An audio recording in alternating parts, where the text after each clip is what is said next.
this crap makes mistakes all the time, all the time. It is still just like I think of it once again as like a junior analyst, right? The analyst goes and does all this like really pain in the ass information, and you bring it all together to make a good decision at the top. Historically, what happens is that junior analyst, who I once was, went and gathered all that information. And after doing this enough times, there's a meta level thinking that's happening where it's like, okay, here's what I really understand and how this type of analysis I'm an expert in, actually. I'm very good at. I consistently have a hit rate. Now I'm the expert, right? I don't think that meta level learning is there yet. We'll see if L1s do it, right? Everyone who's spending $1 quadrillion in the world thinks it will. It better happen, right? If you're spending, $1 trillion and there's not meta level learning. But for me in our firm, that massively amplifies everyone who is an expert, because like you have to still do something that you can't just like slop it up. It's very obvious to me what it's slop. Dr. Lofton, welcome to Lean Space. Yeah, thank you for having me. Man.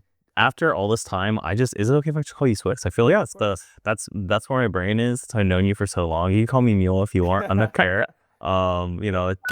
Yeah. I mean, it's been a long time. It's been a long time coming. I think I first met you at like New Orleans or like one of the NeurIPSs. Yeah. I met you at one of the NeurIPSs in I think it was Vancouver. Right. That? Yeah, no. I think it was like some after party. Yeah. And you were like, hey, like who's this tall dude? I'm like, whoa, okay. Yeah. Yeah, well, I mean, it's just like I knew about you, and we've like been internet, pen pals for a long time, so it was like cool meeting in person. I mean, yeah, I think that was the first time I ever met you in person. So yeah. Amazing. I didn't go to the New Orleans one. I really wish I did. I love New Orleans, honestly. Yeah. So there are 2 New Orleans in a row, and honestly, we should go back there. Yeah. Are you guys going to Melbourne or the Australia one this year? I don't even think that far out, but that sounds pretty interesting to me. I think I can't remember which one. There's something in Korea this year, right? Yeah, I think ICML. ICML. Yeah. I think I'm gonna try to go to ICML in Korea, and I know iClear is. I don't know, man. There's so many conferences. I hate to say it, I'm not much of a travel guy.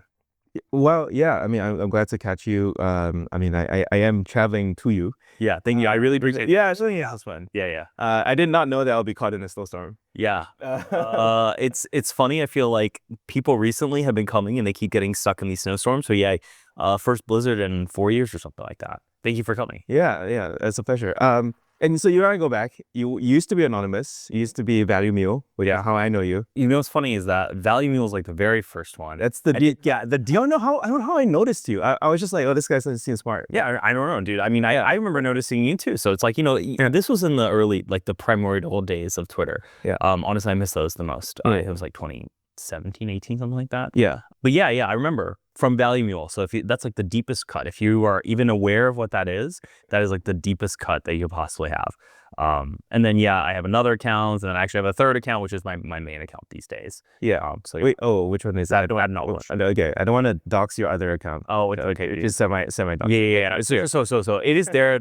It's not. That's okay. That's like my oldest finance account. I think of it as my legacy account. Okay. I want to have some privacy. I feel like.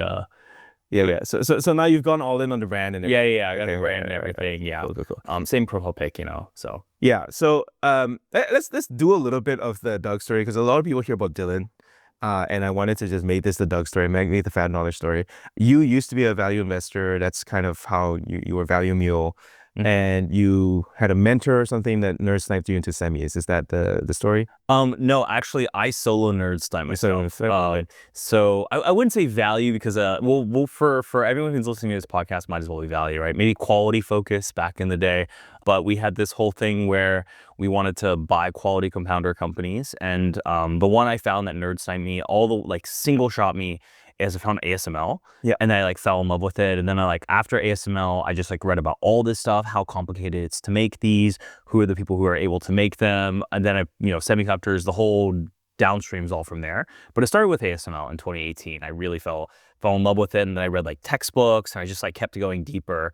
And my favorite part about doing that. I'm going to pull out the Asianometry. Yeah. That's perfect. That's a perfect one to do. John. Amazing. John's a monster, honestly. This one, right? Yeah. I mean, the thing that's crazy is he has, I don't know, he has a whole playlist about it. Every single aspect of what goes into it. And what's truly great about it It's all science fiction. Like, that's my favorite thing is like science fiction exists other than, the talking perfectly intelligent robot, whatever information LLM. Yeah, ASML is all science fiction. So the semiconductor stuff's always been science fiction, always loved it, always thought it was cool, thought it was the most important thing that we ever made. And yeah, kind of followed from that. Yeah. I don't know if you know, but obviously, I used to be an analyst myself. Yeah, I did know. I covered TMT, which is a freaking huge sector to cover. It's absurdly huge. Yes, very large. I was covering Sprint. Yeah. And Viacom. Yep. And then there's ASML. Yeah. The N, I feel like the T and the M and the T are actually three completely separate industries. But once upon a time, I think in 2000, they were kind of really close together. Yeah. Right. Yeah. But ever since then, it's really split off. Yeah. Yeah. Well, I mean, this is my reflection is like I used to be, I guess, our tech sector guy, and like I did the flights to Taiwan, and I took those meetings with like Credit Suisse and all those guys that would tour you around and all those. I never really felt like I got it because I was always being filtered through like investor relations and all that. And I think you have to do what you did, where you sort of go monk mode into like textbooks and stuff and like actually learn about the tech. But then it's like really hard as an investor to like make the connection to, okay, wow, what does that mean for this quarter? Like, or at least this year. Yeah. Right? Because like, one, there's like just so much foundational knowledge. Yes. And then you're like, well, okay, everything here is taken for granted. It's already priced in. So like, yeah, you assume that all the Taiwanese people who are buying and selling the rumors of capacity are pretty well informed. You assume all the people who are TMT investors in the United States are pretty well informed. I think the thing that was like the foundational difference for me is like, real thesis around one, I think being young and brash and believing in yourself to be like, no, this is something that's really matters and everyone else doesn't see it really helps. But for me, the thing that was like, I guess, radicalizing was I really believed Moore's Law was dead. And I was like, oh my God, not only is it this cool new technology is super hard to make and very interesting and technologically very fun to understand and like I get it intuitively, but also all the old playbook is about to be thrown out because it's been like, this is a super mature industry. You really need these primers about it. Like that's how you learned about things back before ChatGPT knew everything, or you had to go and read these primers of all this information. They're like, oh, it's a very mature industry. They used to be really immature in the 80s and 90s and 2000s, but now you're consolidated, growth doesn't go up a lot. And everyone kind of had this old playbook from the early 2000s. A lot of people hated hardware.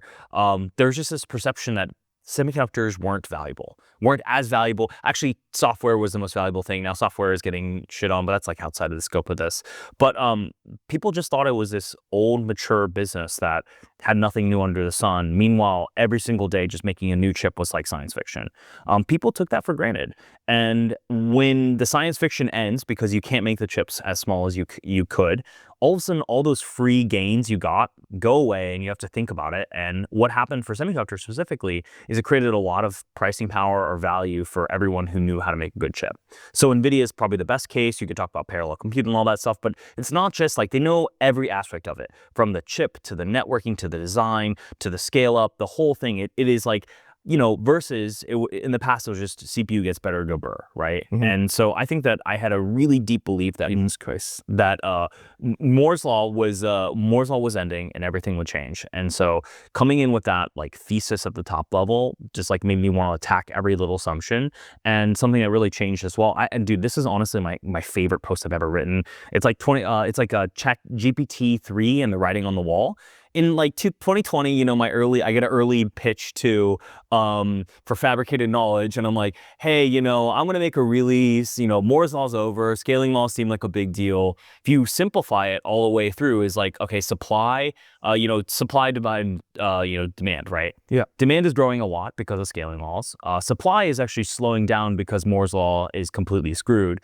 That's probably really good for semiconductors, and parallel compute is gonna be a big deal. Blah blah blah blah blah. My conclusion then was you should just like Nvidia is pretty much the only one who's going to benefit, so that's my like good long range prediction. I feel like I just don't think I would have expected the magnitude, I think that's been the kind of the craziest part about this whole story is like, I had all these beliefs and thesis, and like, I really, really, really believed. The reason why I met Dylan is he's the only person who is as semiconductor pilled in the entire world as me, is how I felt. And so I remember like yelling at him, arguing about all these kinds of things in like our DMs and stuff like that. Was it just online, or It was you also online. We met in person. Taiwan? And No. I've actually only been to Taiwan with him one time, I think. Yeah. So I mean, like, look, we just met in person. We yapped. We went to conferences. But I think that's like kind of, we were both really early to the thesis, kind of have a different background and perspective. Dylan is technology first, and obviously technology matters. I have a little bit more of a financial background, but always around him, and it was just like, he's the only guy who like cared to the same level. So yeah, the thing that's crazy is like, we called it, we were right, blah, blah, blah, blah, blah. But like, the thing that I think that still shocks me all the time is the magnitude of how right we are, like, be like, oh, Nvidia was good, right? Nvidia is pretty good. And then it's like, Nvidia is now the most valuable company in the world. And I think if you had me read that and like, truly, hey, I wrote that, I believed it. Yeah. I still wouldn't have put that together, or like, I wouldn't have believed it if you. This was one of many theses at the time. Exactly. Yeah. Like, there's so many things. Like, what else are you writing at the time, right? That didn't work out, Yeah. We can look back, but I'm pretty happy with my long-term track record. I really am. But yeah, I'm just really surprised the magnitude of how everything happened. Like, it's crazy to me that like CoWoS is like a not a household term, but like relatively well known. It was like an exotic technology. Mm-hmm. So all this stuff has been this like learning journey, really believing where technology is going, why chips are so important, and then obviously understanding the big scheme of all the things putting it together. And so that was like the early days, and I think it's all been downstream of that, like, one goated insight, pretty much. Yeah, I mean, and probably like a career maker right there, and I just like, I love those kinds of like sort of quarterbacking those career decisions for other people who are also weighing a bunch of things, right? Like, I have ADD, and like I just chase like whatever is interesting, but at some point you just have to like really choose. Yeah. I think one of my skills have always been like trend following and trend watching. I think when, if we're talking like on my account, like Value Mule or, Full of Time, like I was always pretty good at trends, like being relatively early. I remember loving and being obsessed with TikTok in like 2019. And everyone's like, why are you so obsessed with the dancing music show? Like stuff like that. I feel like I've always been decent with the trends. But I think the thing was, when you see a really big wave that you have a lot of conviction in, it's worth going all in. And that's kind of what it came down to. It's like, wow, I see this really big wave. It's worth going all in. And so I reoriented my life around it. Yeah. Cool. We're going to talk about other trends that you've spotted, primarily like the sort of memory cycle, which, but also optics, which amazing story. But we wanted to sort of focus this for the Claude Code launch, Claude Code anniversary, and you've been a big Claude Code show. Yeah, I am. Where's the chart with the 4% of code? It's actually go to the top left. This one. Yeah. What's really crazy is we've updated that chart. I think it's like 5 now. I mean, and like, as it's really easy to generate code now. So like that number will continue to climb, but it's like just staggering the rate at which this is happening. So let's recap for people who, let's say, I think this is one of the most important pieces I've read in a long time. And you led it, and it's weird because I think of you as like an analyst, right? Like you, like, one of SemiAnalysis alphas is that you're kind of like the fun millennial semiconductor firm when everyone else is super boring and old. Yep. But like, what are you doing, getting so into Claude Code? Like, shouldn't you be reading reports and stuff? Like, tell the story of your Claude Code psychosis. So yeah, I think here's the thing is, if you want to be good at any game, we're tool users at the end of the day, right? If you want to be like, and obviously this is like outside of my job as SemiAnalysis, like I have all these other things I need to do to grow and make SemiAnalysis the best research firm ever. But like, let's say you're a fund manager or an analyst, right? Your job is to find information edges and like new ways to put information together that no one else has done. And so like, I've always thought it's really important to know the most important weapons grade tool that you can do all the time, which is essentially ChatGPT, Anthropic, all this kind of stuff. And I've been pretty, like, I'm an early adopter in tools as much as I can be. And like, for example, I've been running our case study that we have into Claude Code since it first came out. Like, I think over a year, like, I want to say March, April, I started to. So which case study? So the case study for people when we're hiring like a financial analyst, like our core research seat or something. Okay. Hey, can you take this company and do some analysis, blah, blah, blah, give us this format back. And I've been running it through like the agentic things. And like, hey, when agents really come around, they should be able to one-shot, multi-step hard things to do, things that would take a human 24 hours to do, right? And I always wondered, because there's some good submissions and there's some bad submissions. We pride ourselves in the case study and being good. And honestly, I always joked like, well, they're going to start to beat the worst submissions. And so like that was always my base level. I have a base level of, is it better than a ChatGPT agent mode or Anthropic's Claude Code or Gemini CLI, whatever. And so I started running these benchmarks a little bit. And so I was very familiar with how good it could be, but then I was like, oh, it isn't quite there. I vibe coded some stuff on Opus 4 for sure, but like, it was like kind of interesting projects on the side. It was really hard. It took a lot of feedback. They would mess up. It just didn't. And then, everyone was freaking out about Claude Code 4.5, and I like took it for a spin, especially around the holidays. I had some free time. And then I was like, okay, well, like, how good is this? And it just like it started like one-shotting everything, right? Like all these MVPs that like, you have to be like, well, the UI is whatever. It's like, no, just one-shots it. And then you ask it to do something better and explains what you're doing. And you're like, that's actually really good. And so I was like, wow, generalized, easily one-shot MVP of these like projects and able to like really build things on top of it because you can trust what it's doing to a certain extent. And it felt like some level of capability was beaten. It was very different than what I'd done in the past. Oh, I also tried Codex 2 before this, like Windows 5.2. Never really got it to work in the way seamlessly, agentically. Like, okay. So this is this is recent. Oh no. So this my most recent, when I was like, oh man, the Awakening, probably December 27th. December 20th. You know it to the day. Something like that. I'm thinking because it's between the days, and I got home from Christmas and I was like, my fiance wasn't feeling so well, so I had some time to mess around just by myself. And then also there's 2x usage limits. Oh my god, I miss those days. But I mean, now I'm addicted to fast. But look, I was playing around with these coding agents just like everyone else should or should in the space, and like Claude Code versus Codex. I was like doing, simple testing to see if they can make it thing. And it never really like one-shotted like a total idiots thing. And then 4.5 just started one-shotting stuff. And that to me was like a huge difference. And so I was like, wow, it could just like one-shot stuff. I have all these interesting ideas. And can I pursue?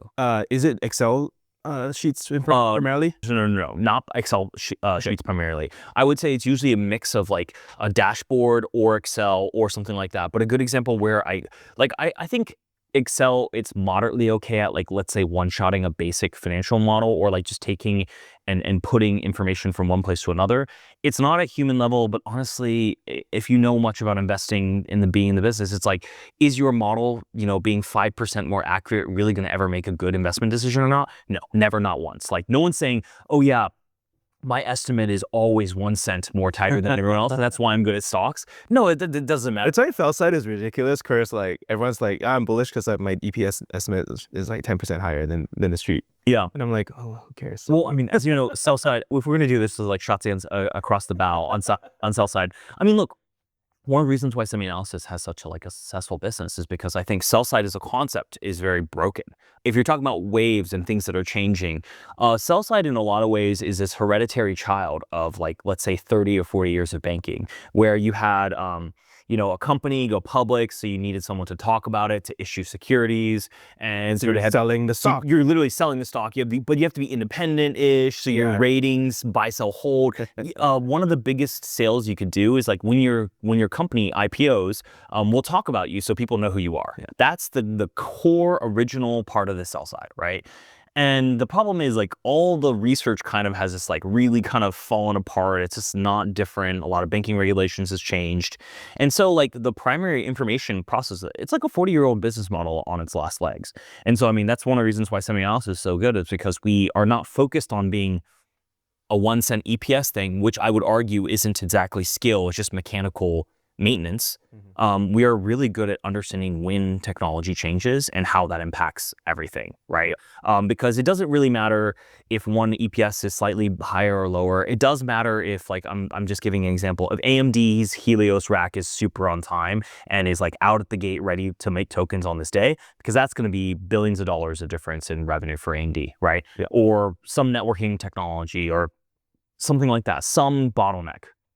Being really right on the timing and the magnitude of those inflection points will make a huge difference in the stocks. And so that's our business. We're a research firm. We're independent, and we've had a really good hit rate, and we care deeply about the technology. Exactly. Yeah. I didn't mean to characterize you as like, no, you are young and fun, but also you're extremely damn good. Yeah. It's almost like a triple threat, and I always wonder if it's like, okay, it's like, one, you have like deep understanding of the tech. Two, maybe you're like sort of financially sort of literate, but also three, there's like this like X factor that is like, well, focus on things that matters, fuck everything else, and I don't know what that is, but that obviously is the alpha.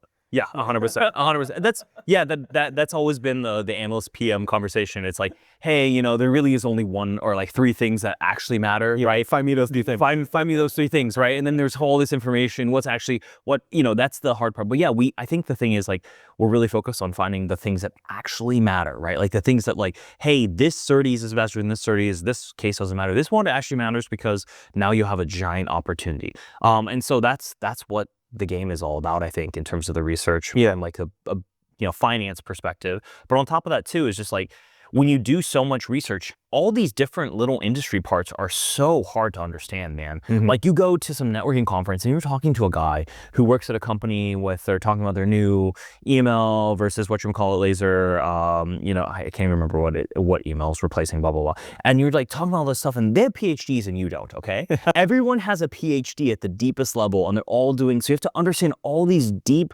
understandings of these parts of these supply chains, but you also have to have a big understanding too, because this little part at the bottom of this supply chain is actually going to impact this giant business at the top, because it's all interconnected, but it's so complicated. Just paying the tuition to show up is very expensive. So I think one way I'll bridge this for listeners is that this is the complexity of the problem domain. There's extreme depth, there's extreme width, and you have to kind of throw human attention at all of it to find what matters. And you're saying you noticed some kind of breakthrough in December where it was suddenly clicking for you. I just really wanted to figure out like the tasks. The task that I was nailing and the task that is still is not great at. Yeah, so let me specifically talk about my use case, because hey, I am still a stock guy. I can't trade or do anything in semiconductor or AI world, but I do still really enjoy stocks. It's one of the reasons like I'm passionate about it, and it's probably my defining skill, what makes me good or bad at stocks, quote unquote. The people who are really like stocks, they're like lifers. They just love this shit. It's like an addiction. Okay, so I'm like, hey, here's like all my positions and like here's some like thoughts on it. Can you just like kind of like start copy pasting some notes over and putting it all together? It's like, yeah, it does. That's what you give Claude Code? Yeah. Okay. So I started doing this, and then I'm like, okay, but like add it, make the portfolio, run some basic risk stuff. And it's like, yeah, sure, fine, whatever. And then also like everything you do is perfect. I'm like, okay, well, like actually, can we like make an investment framework for my investment style and start to grade all this stuff and then like attack it and do stuff like that? You could just do like iterative work. And then I was like, whoa, this is like a crazy useful tool that systemized how I think really quickly. Like, okay, what else can I do with it? And the answer is like fucking anything, right? And my joke on the podcast is it's all a skill issue now. And so I've been doing this systematically for every aspect that I can think of. Like, hey, now it's so much easier. Like I was actually, perfect example is this chart, right? Hey, Claude Code is a really big deal. Everything's one-shotting. I'm reading everyone going into psychosis like me at the same time on the internet. How do I actually know what's real and what's I wonder, right? Yeah, I wonder, right? So I'm like, okay, I heard about the fact that the Claude Code has the commits, right, onto the public, onto your commit. It says, hey, signed off with whatchamacallit. I'm like, well, why? Claude Code, scrape me all the commits, right? And you know what? Lo and behold, it pretty much did. Like, and it's like, okay, well, like I'm looking for this signature right here. Copy paste was like, how would you systematically go about doing it? Did like a big query pull for all the stuff, pulls all the like every single day. The API is relatively open. And then I'm like, oh my God, let's see how much this is growing. And it's like, okay, chart go up. And you're like, how big is it as a percentage of GitHub? You're like, chart go up. It's a huge deal. And I'm just like watching your, I have like a cron job, updating it every single day, blah, blah, blah. And I'm like, this is a huge deal. Like this is the biggest deal. I love watching trends. I love watching exponential trends, and I've never seen one even remotely at this rate. You would 4% in like 2 weeks or something. Do you know about PR Arena? Yeah. It's the previous attempt prior to you, but somehow they didn't talk about. They just talk about merge rates, but they just they don't plot it as nicely as you do. Yeah, well, and also you want to, okay, Because you asked you asked the question of what is this as a percentage of GitHub, and this guy didn't. yeah, That's it. yeah, and also, I mean, the other thing too is, yeah, I have a lot of those as well. Yeah. But I thought the Claude Code, because I'm just trying to really focus on that specifically. Yeah, well, and also you want to give an example. Bro, I didn't make that chart. Opus 4.5 did. Yeah. Or I think 4.6. I'm like, hey, I want you to do it in this style. This is the SemiAnalysis color scheme. Yeah. This I like summarized books about visualization and like put in here's some style tips. Yeah, here's some style tips. Yeah, I don't even know, man. It has like I had it go read like 70 books or something. I'm like, give me like, you know, It's like, probably a waste. Like you're I know finding it is a waste. Look, tokens are free. The cost of doing this is nothing. That's the part that's so amazing. Yeah. The cost of doing this is nothing. The information gathering and synthesis is like, hey, if it costs effectively the same doing 70 as 3, who cares? Yeah. Right? And so I like whatever. And the answer, I'm like, oh, this is too many tokens. You better like really summarize this into like 90 tokens or something like that. A really basic whatever, and then you have all the skill. But like, okay, now you can put all that into a skill of how to make charts. In the SemiAnalysis format using any kind of data. And then you can systematically just push this out again. I'm like, hey, data analyst, please consider all the relationships you can. Generate information. Like, I think it's, that one was not ChatGPT. That was not generated. That was not generated, which I hate, honestly. I don't like that one as much as the. Yeah, it doesn't have the guidelines. Yeah. And so you can just, that was generated. And so you can just, what you can do is you just ask it to do is like, hey, here's all the dates that we have. Can you like visually brainstorm with me a way to better represent this information? It's like, yeah, actually I'm going to generate you a timeline. Okay. You can just do things. And I mean, that is your catchphrase, right? Yeah, that is my catchphrase right now. You can just do things. And so people were looking at this from the perspective of people who are coding and they're like, hey, just programming is automated, right? Mm-hmm. But like all information work is, you know, I would argue coding is a big subset of all information work. I think there's a Brian Hobart tweet or something forever ago. He's like, you know, coding and financial, you know, finance people actually are very like different types of abstraction, but you know, you are doing abstraction. Excel is a ginormous abstraction. You're building these relationships and you're describing what you think a financial thing is worth, right? Mm-hmm. I think coding is a little harder, if I'm being honest with you. And you're telling me the hard one got automated.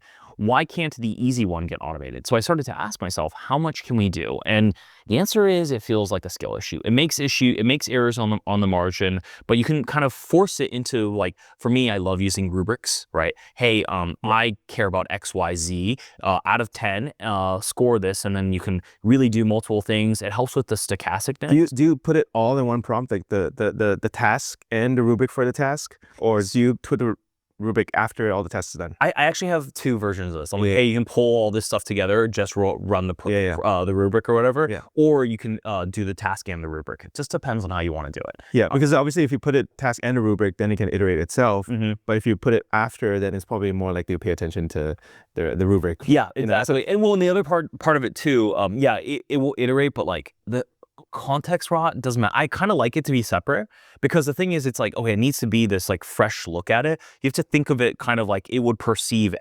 anything anywhere, right? Each context window is just opening it up. And I think sometimes if you do it together, it commingles the information to the point where it becomes biased or susceptible. Opus 4.6, as you know, is like super sycophantic. Like it loves to like say, yes, okay, yeah, I'll do this for you. Yeah. I think having it separate keeps some of that drifts kind of away. And that's like one of the things that I've really, personally, I like the results better, but it's just complicated. Like part of this is really weird because I'm weirdly now opinionated on taste in terms of how you should design things, because you can like, for example, the context rot thing, until someone explained it, I was like, oh my God, I just thank God someone said it. This is a huge deal. There's this like meme where it's like, these guys. Well, do you see the meme? It's like, of Mice of Men, and at the end of at the end of the book, I can't remember which character shoots the other. I've never read it. Yeah, like, so one character shoots the other guy, and it's like some guy made a meme about it, being like, oh, this is after your Claude Code is garbled, 5 million tokens. You're like, okay, it's time to put you down, because the context rot is huge. So this is an example where. So what are your compact practices? Do you sort of aggressively compact manually, or? So I personally, with the new 1 mil, I feel like I try to do it all in one context window. I'm not doing ginormous projects. The 1 mil is very new, right? Like, Yeah, 1 mil is very new. Okay. Very, but it's a big deal too, because your skills and whatever your Claude MD is a percentage of 1 mil is so much smaller. So you just get so much more oomph, right? Because the 200Ks are just wiping over and over and over. That's a big deal. I think it's a huge deal. And also, with how the agents are working, the sub agents will have their own context window, and then the pasting kind of like really saves that big, the 1 million. You just want a really high quality project within that. That's the best in my opinion. Compacts just kind of start the compression of the noise. So yeah. Yeah. Mentioning subagents and multi. So first of all, I wanted to give a shout out to this thing from Anthropic Research where they were like, "Here's our production traffic," and they did a report that was kind of like their equivalent of the meter chart. And there's a lot of people saying that, oh, you should, software engineering has PMF, but here's the next list of everything else. But what if they're all also just software engineering, right? Like, like software engineering is like 50% right now, but there's nothing stopping it from continuing to go to 80. I think maybe what's gonna happen, this is like maybe a giant dream take. It has like data analysis in here, which that's what you were doing. Yeah, that's, in my opinion, that is downstream of, like, that is. So I think how we should think about it is software engineering might all be downstream of chips, which is downstream. Like chips is upstream, and then it's AI, and then it's software engineering. It is all the extension of that same compute hierarchy. And I think the teaching where machine and code kind of and the world intermingle right now is code. And so that's just going to be the bleeding language that's used to figure out everything else. That's my belief. Like, it doesn't make sense to build, like, for example, this is a perfect example of this, is like Claude for Excel is much worse than Claude Code using Python to use the Excel skills to then deposit into. It's all much worse. It's much worse. Even all the work they're doing. Yes, 100%. Because if you think about it, it's a legacy. Why make a car engine fit into a horse carriage? It should just be in a car. Like, it's like it's like a backwards compatibility thing where it does work because LLMs are like relatively generalizable like this, but why bother? Because that same abstraction of information on Excel, it's just in that because it's human formatted for us to understand. And I think that's the important distinction. All of this information stuff, all this software stuff is just to be consumed by humans. Doesn't matter. Yeah. If they're just as good at putting the data together, we should be much more concerned about machine focused of like software consumption. And so they can, like, the LLMs and the agents can put and synthesize all the information and deposit God knows however you want it to be. I don't need to make a chart in PowerPoint or Excel. It will just deposit it, the matplotlib in a chart to me in an image. Fine. You're trying to use matplotlib? Yeah. Wow. Why? It's better. I know, understanding that code. Yeah. So why ever make a chart again? Yeah. If it's better, it's just like it could be inconsistent with like the other charts that you do. Yeah, but I don't think you would care that much about. I don't think we would care that much, but I think one, our new charts are better than our old charts. Yeah. And number two, I think if it increases the speed of information, that matters a lot. Yeah. And so I think we're much more. So pretty much the new charts will outweigh the old charts because it'll just grow. So yeah, I think it is a little inconsistent. We have the same watermarking. Honestly, I think it's better than our old formatting anyways. Well, the first thing this reminds me of is Bloomberg. I was like, you guys are just like, becoming Bloomberg, which is a nice. That is the beginning of become. Yeah. Couple of things I wanted to sort of double click on because this is just a Claude Code like brain dump. Yeah. And one of the biggest sort of Claude Code shows in the world, which is subagents and agent swarms. I don't know if you've tried. I have tried them. Pick either one, whatever you want. I have a controversial opinion that Claude does not do RL on the agent swarms or agent team. Or something. Yeah, it's just an experiment. It's just an experiment. Thank you. Because exactly, because it's just via prompt and it's actually very bad. I think subagents are okay because they usually have a Claude MD to go do whatever. But the agent team is actually really okay. bad. Well, we can't knock it because it's experimental. So no, it is. But what do you try it on? Well, it was like some big data analysis of like many different companies with different KPIs into a dashboard all in one. I was like, hey, can you just make this all whatever? Split up the teams.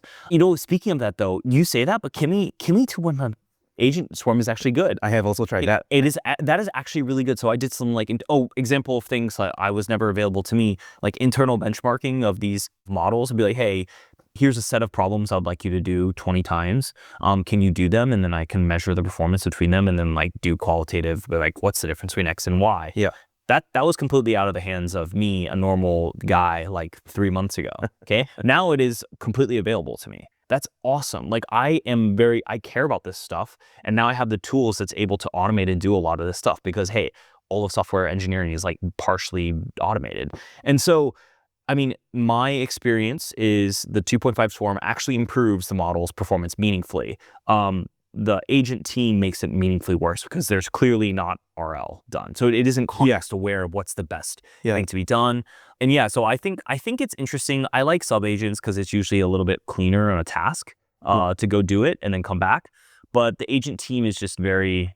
They had some post about how they did stuff. Yeah. Where it was, there's a bunch of RL for this. And I tried it myself. I thought it was like pretty, it's cute how they do all these like little games and stuff. Yeah.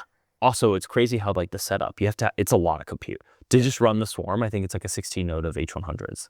Okay. And you're just like, dang. So you and I are not going to be running, and this is just to run, and I'm sure there's concurrency available, but yeah, I think it's really cool. And that's like, I think that's the sign of what's next, because these agents are going to get better to a certain extent. They're it's another benchmark and another benchmark to hill climb, right?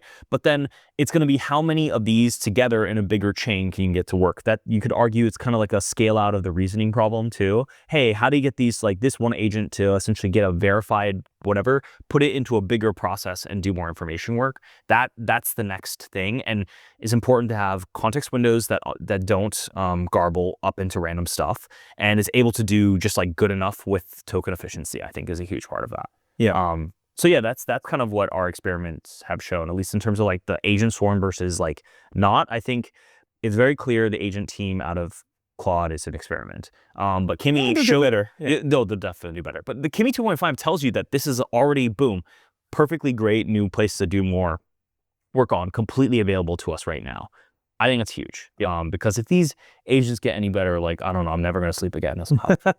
So honestly, like, it's very interesting, this sort of moonshot AI, and this is a tangent. We're not really going to focus on this very much, but you know how like the sort of AI tigers out of China were DeepSeek and Quen, and then you were like, well, who are these like Kimi guys, and these sort of newer names like I guess Minimax as well. Yep. With Minimax, yeah. And ZAI has been around longer, but only recently much more active. Yes. So like I noticed that Kimi is much more in the productization phase, like as seen, as opposed to like the Quens of the world, the DeepSeeks of the world, who don't really care that much. I mean, Quen, because of how it's attached to Alibaba, right? Like, yeah. They have a way to productize it, but it's like kind of like the Gemini version. They have so much stuff to do elsewhere, right? Yeah. But yeah, Kimi's pretty interesting. They're pushing so hard. They got everything. I know. They got Kimi Manus, Kimi Claw.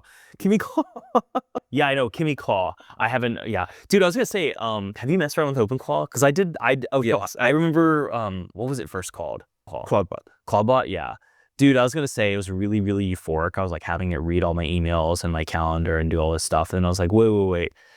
This is really, really, really prompt injectable. And I was like, this is pretty secure and important stuff. So I was like, Claude Code psychosis is good enough for me at this point in time. I mean, so what I do is I just have multiple emails, right? And there's a safer email to give to bots, and I can let it use that. And if it impresses me, then I can upgrade it. But CloudBot didn't impress me I'm be honest with you. I wasn't impressed either. Yeah. That was the reason why people were freaking out about this notebook. I was like, bro, have you actually used this shit? Because it's not, even right now on Claude Code in a relatively focused terminal, it will be like, oh, blah, blah, blah. I'm like, dude, in the .env, there was an API I told you to use for this subcase of problems, and it's in your Claude MD. Like, please focus up. Like, it still is like making mistakes. Yeah. This is not like truly AGI, and there is harness. You still have to wrangle this thing.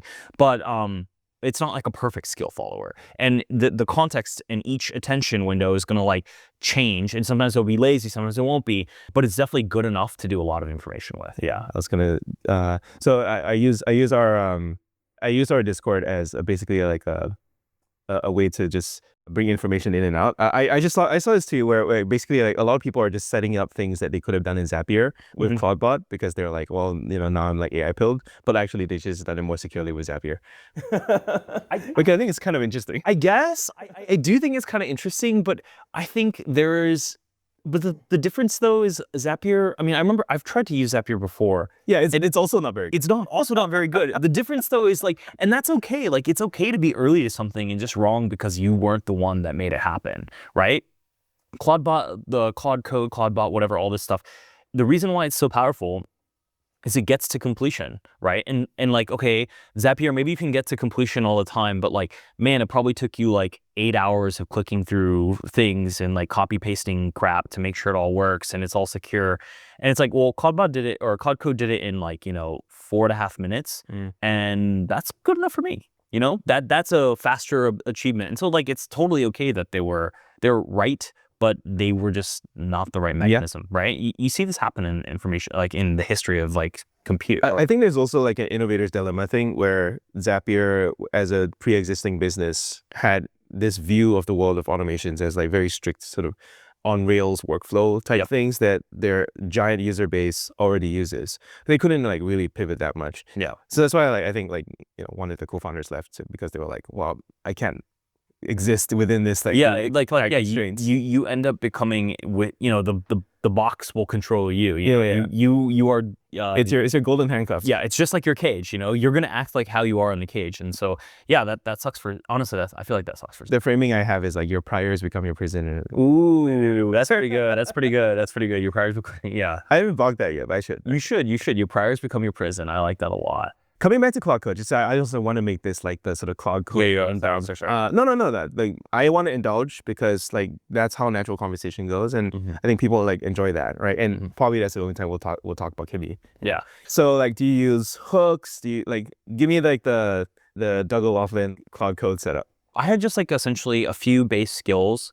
And then I have a lot of APIs, and then we've also made sure to work, and this is like all work in progress as well, to have APIs for some of the SemiAnalysis information out as well. Yeah. And so that way we have like an internal server, that is accessed by people with an API, so that like all the SemiAnalysis researchers are able to hit like some basic level of context, because I think the context is really what matters. Yeah. I'm too dumb to be really smart in order to have. Well, I guess I do have some hooks, if that makes sense. In terms of like, I think hooks are very underrated, right? Yeah, I do think because you can do like a Ralph loop just with a hook. Yeah, I feel like I underutilize hooks. I think that is true, but I do run some version of them on like skill calls, effectively. Like, hey, on this, then you have to start pulling all this stuff.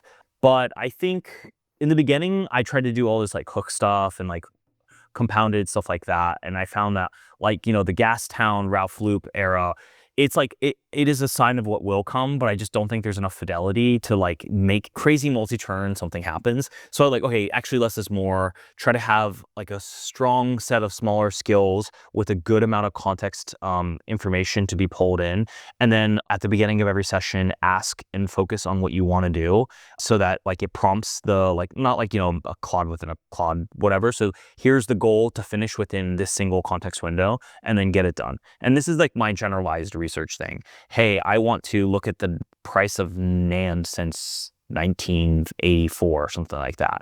This is what I want to do. I want to, so like actually no, let me just give you the best example. That is probably not going to work. I would like to fine tune a time series foundation model to predict NAND and DRAM prices, okay? I'm going to first start by gathering as much information as possible from all this stuff, blah, blah, blah, and then we're going to fine tune it, evaluate which ones we're going to do. I chose Cronus 2 because of covariates, blah, blah, blah, blah. Try to set this all project up. We'll make it a Vercel dashboard internally for SemiAnalysis. Maybe we'll external if it's a good enough product, okay? So then it like does all this stuff, and then I just like start plowing away. Hey, can you go research, so here's a search API, SERPA or EXA or whatever you want to use, to go look for all these different information sources and then bring it together, right? So this agent goes and gathers all this information. This agent goes and like works on like considering the fact that the price isn't perfect to do all this fine tuning on. And then we like throw it in. I also had it of like, oh, what do I use? showed me which GPU, whatever, we're renting on an hourly basis. And so, yeah, we just pull all this stuff together and we fine tune it. And I'm like, okay, cool. How did this work? And then we just had this constant iterative loop until I try to finish something. I got to the point where I was like, okay, this time series LM is probably not going to work. Unfortunately, You said it was because of regimes or something else? I think it's regimes. Yeah, there's no way. This regime is so messed up. For a lot of people who are like new to finance, this is why I have an issue with all these kids doing like stock trading games with LLMs. They have no idea. They've never studied finance, and like and like some like past does predict the future a lot until something fundamental change and like the macro shifts and like risk on versus risk off. They've never heard those terms. I had to explain it to people at Cognition, and like. Yeah, the rules invert, like completely invert. Like what used to work is exactly the opposite of what you need to do when you have a regime change. Exactly, and it's very, very, very hard because, and the other thing too is you really like, okay, each of these are almost like a one-off onto their own. Right, which reduces your sample size. Yeah, which reduces your sample size, and so then at the end of the day, you end up being like, well. It kind of just like, I guess it's, here's some heuristics, good luck, have fun, right? Here's your checklist to see it might be over, but you really don't know anything until then. But like, okay, an example of where this project was helpful, and it's like, okay, I'm not going to have the magic LLM tell me what the price of memory is going to be. Hey, it was a good weekend project, and I did burn quite a few tokens, but I do happen to have, after all this like information synthesis and analysis, all of the memory prices of everything I could possibly find, plus the things up behind API that we paid for, plus enhanced data sources, and I have all the covariates. So like, hey, WFE, what was the consumer sentiment, every macro thing of all time. And what's really interesting is I am going to just be like, okay, well now can you go make a summary of each and every memory regime and what it looked like and what created the beginning, middle, end, and put that in a dashboard so it's relatable and like easy, shareable, consumable within my firm and company. Yes, I'll probably be done with that today. And that, okay, so that you're like, well, that's just doing information stuff. Like, you don't understand. No one's ever done that in the history of time. I know for a fact, as the guy who like is like the cycle semiconductor guy, I've written and done more work on the cycles that I think anyone else has at this point, especially for like the older ones, like the 80s and 90s and 2000s and 2010s. And like when I did it first time, the human grokked brain, is I went and I read these old annual reports and I put it together and I try to string a narrative through it. And I brought through I'm like, okay, what was GDP this year? What was all this stuff? And you have to like make all this giant sheet to whatever, and then make the narratives.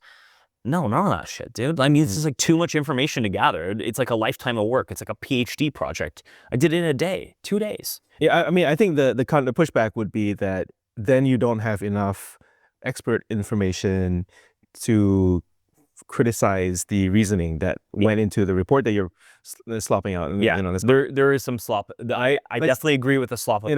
So I think of it once again. So right now, by the way, that's also existential for you guys if you get caught putting out some slop to your clients, right? Yep. Like you have to at one point be like extremely AI pilled and like number one in the world at applying AI to your productivity. Great. But also, like, you gotta, you have to. So I think the thing that's really interesting is that this whole thing is a game of hygiene now. Because I think it's like, this is really hard, and I think about it all the time. I feel very comfortable with doing all this work because the thing is, at the end of the day, it's done the work. And I've done the work. I have like a lot of like embeddings in my brain, a lot of information. The vibes that have got me in here is actually like tons and tons and tons of information, setup scenarios, and like pattern recognition, right? But yeah, you're right. This crap makes mistakes all the time, all the time. It is still just like I think of it once again as like a junior analyst, right? The analyst goes and does all this like really pain in the ass information, and you bring it all together to make a good decision at the top. But the problem is, historically, what happens is that junior analyst, who I once was, went and gathered all that information, and after doing this enough times, there's a meta level thinking that's happening where it's like, okay, here's what I really understand and how. This type of analysis I'm an expert in, actually. I'm very good at. I consistently have a hit rate. Now I'm the expert, right? I don't think that meta level learning is there yet. We'll see if LLMs do it, right? Everyone who's spending $1 quadrillion in the world thinks it will. It better happen, right? If you're spending, $1 trillion and there's not meta level learning. But for me in our firm, that massively amplifies everyone who is an expert, right? And we are a firm filled with experts. And so it's this hard part where I wonder if new people, we will be less lenient in terms of like how much AI tools Are you like junior or new to the junior, firm? junior to the firm, Yeah. junior, and because like you have to still do something that you can't just like slop it up. It's very obvious to me when it's slopped, Yeah. right? When it's slopped and there's no cognition, then it's like whatever the artisanal last 5% is like that really matters. Yeah. But for me, I know inherently what the 5% is. I can like write it away with some really easy heuristics and time and like be like, okay, well, this is the last 5% you fixed. This is what I believe. Just fucking make up these assumptions instead. Press enter. Okay, cool. We're good to go. You know? Yeah. And so that's kind of the hard part. That's a real hard part. There is still a human in the loop right now. One day, someday it'll be superhuman, but I definitely believe where we're at today, where we're there, it's not there. Like you just compound all this noise and it becomes just like garbled, just like all context rot. But in terms of like the capability that is overhit, like, the human CPU in this agentic swarm is very, very powerful now. Yeah. A huge, huge, huge multiplier of what you're able to do. And for me, that was enough to be like, I feel AGI pilled, honestly. Yeah. Because if I define AGI as many common jobs, not like, I'm not doing ASI that's like religion. Can it automate or change or take or, completely shift a lot of the information work? Yes, 100%. Yeah. Like data analysis is a perfect example. Hey, every quarter I want you to just find me some examples of some information that might be interesting. I just can't imagine if I was an entry-level worker doing data analysis that an average 22-year-old would murder the hell out of a relatively well thought out agentic system. And so you're like, yeah, that job actually does seem at risk. And so that the 4.5 capability enough like that we hit some level agentically where it seems to work and do bigger information work, that's when I'm like, okay, yeah, this does change everything. And so yeah, there's all kinds of mistakes. It's a new level of hygiene that we have to do. You're gonna have to understand what the absolutely of agentic work is back to you, right? I catch it making errors all the time. It doesn't always pull skills. Like you can definitely tell, like context windows, definitely like it gets dumber over time. It's not AGI today, but it can do these crazy long tasks. And as long as you finish it at the end and deposit it as information work, that's very valuable. Yeah. Amazing. So you do a lot of like client visits, obviously. By the way, transistor radio, amazing for like understanding like what your world is like. Yeah. Are you also Claude Code pilling your analysts and your on the other side? I've definitely Claude Code pilled the analysts. Everyone in the New York office, I'm like, you must try it. I like really tried to not the SemiAnalysis, your customers and all that. My perception is they don't adopt any of this stuff. Okay, so yes and no. Some people are interested, but you have to remember it's relatively more conservative. But if you ask any analyst if they're using AI, every single one of them will tell you, yes, I use it every single day. Of course, how could I not? This is like a vital skill. And so the basic inference that I'm doing is I am a bleeding edge adopter. I'm a relatively smart dude who knows what he's doing and if a tool is useful or not. And I've evaluated the tool and I'm like, wow, this is an amazing tool that I literally like pry it out of my dead fucking cold hands. Okay. I'm like this, even if it's like makes mistakes, I will be using this for all kinds of work forever. Then I look around to everyone else and being like, most of these guys are enough like me that if they have an opportunity and an edge, they will obviously apply it. And they look at this tool and they start to use it. If they start to use it and they're thinking like me, they're going to obviously adopt it. I'm like, well, I don't understand why everyone doesn't adopt it. I would argue, well, we'll see in the 24-month view, it will be a base level, I think. I think Claude Code, co-work, whatever is going to be a base level of all information work very soon. Yeah. And, you see one, my friend was telling me how his portfolio manager found co-work and he's like getting it to read his emails and he's like, oh my God, I love this, right? Everyone's moment is going to be a little different, but I think my moment, it feels like GPT 3.5 or 4 for me, where there's that first time where you're like, okay, I know I made some shit up, but like, this is better than like if I went for hours searching, putting information together. It can, and then also has like the analogy power, where you can say, hey, this is the setup. Can you describe it in this? These like really strong pattern matching skills that are really powerful. I just think it hits some level of capability. I can't tell you what it is. It is like my personal taste, where I'm like, oh wow, this is completely over the chasm of what needs to happen for it to be a very, very powerful tool. And so yeah, that's my Claude Code moment, I think. There's some kind of automation chart. That, XCCD has this automation chart. And I think we need a version of this that is the Claude Code, like it needs to be much, but what's crazy is the Claude Code thing like murders the axis. Exactly, it just strips everything like right or something. Yeah, but also like it's what I was trying to figure out is, well, okay, it is maybe dumber, less human attention, but because you can spin it up so quickly and it can spin parallel so quickly. And it gets done. You get more turns at the wheel. Yes. Whereas as human, you get one turn. You get one turn. Yeah. But with Claude Code, maybe you get 3 turns. And the sort of review process is the thinking. Yeah. And you just need to get very good at review or hygiene.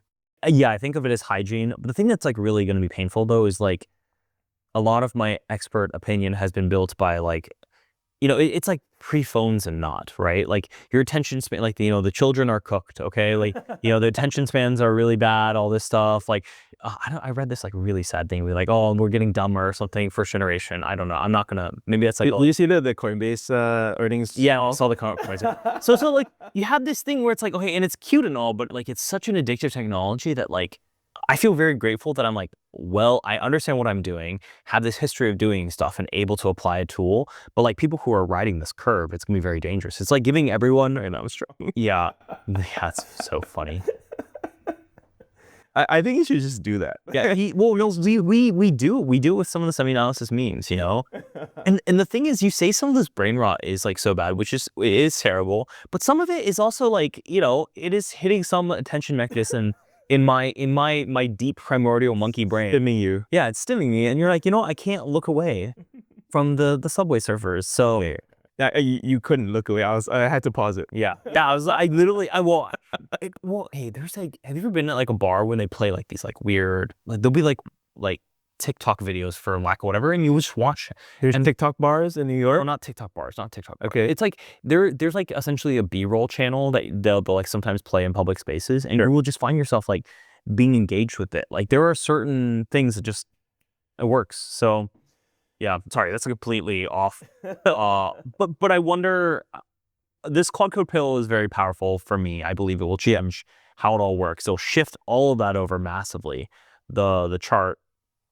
But it's just really weird because if you didn't pay any like human cognition to get there, I don't think you're going to be a great reviewer. One of the reasons why what makes that human feat, that loop well, is because once upon a time you did that and you could make that to me like, yeah, idiot, you're not thinking about this problem in this way. You're missing this like, whatever. You're not considering this 90%, like the 10% tail, something like that. Yeah. And so it's like, yeah, I know you said this, but like, I know that I told you the valuation is the only thing that matters, but like it's also a fraud. You can't do both, right? Like if you think about like the analysis stuff, you have to know when your own and personal embedded model is like, yeah, actually this one overwrites this one. And that's through learned experience. And I wonder if we're just reviewing, we won't be building and embedding those assumptions to understand judgment. Right. Because you're just checking for mistakes rather than trying to do original thought by just doing the work. Yeah. I think that is a danger. And that's what hygiene sounds like to me. Like, hey, it's really addicting to be like, whatever, press the button over and over and over, but sometimes you do actually have to like think, so I think that's it's gonna be really interesting. I mean, have you tried like so I mean the way to model the sort of meta learning as element is like once a night you do a batch job of like look over everything I've done, like extract some learnings, and OpenClaw, I think one of the interesting things I really liked about it was this heartbeat. Heartbeat. And I'm like, people aren't like excited enough about this because like, well, this is the first instance where like the agents are just always on, like always living, always reflecting. Yes. And like, what is it, Sol.md too? Sol, I think, is much more for character and like whatever, but like heartbeat is heartbeat. Heartbeat's the cron. Yeah, I mean, I think that's a good way to put it. Yeah, and so like that's the powerful thing about all this stuff is that like, okay, yes, we know that the context, like it gets garbled. We know that OpenClaw doesn't always do everything you ask it to do initially, but you can see the design patterns. Like the Heartbeat MD is a perfect example. You can see the the design patterns where it's like, well, you know, is all of our tasks every single day actually us having this like genius thing, or do we like sit down in a single session, finish a single project, get up and get some coffee, then come back?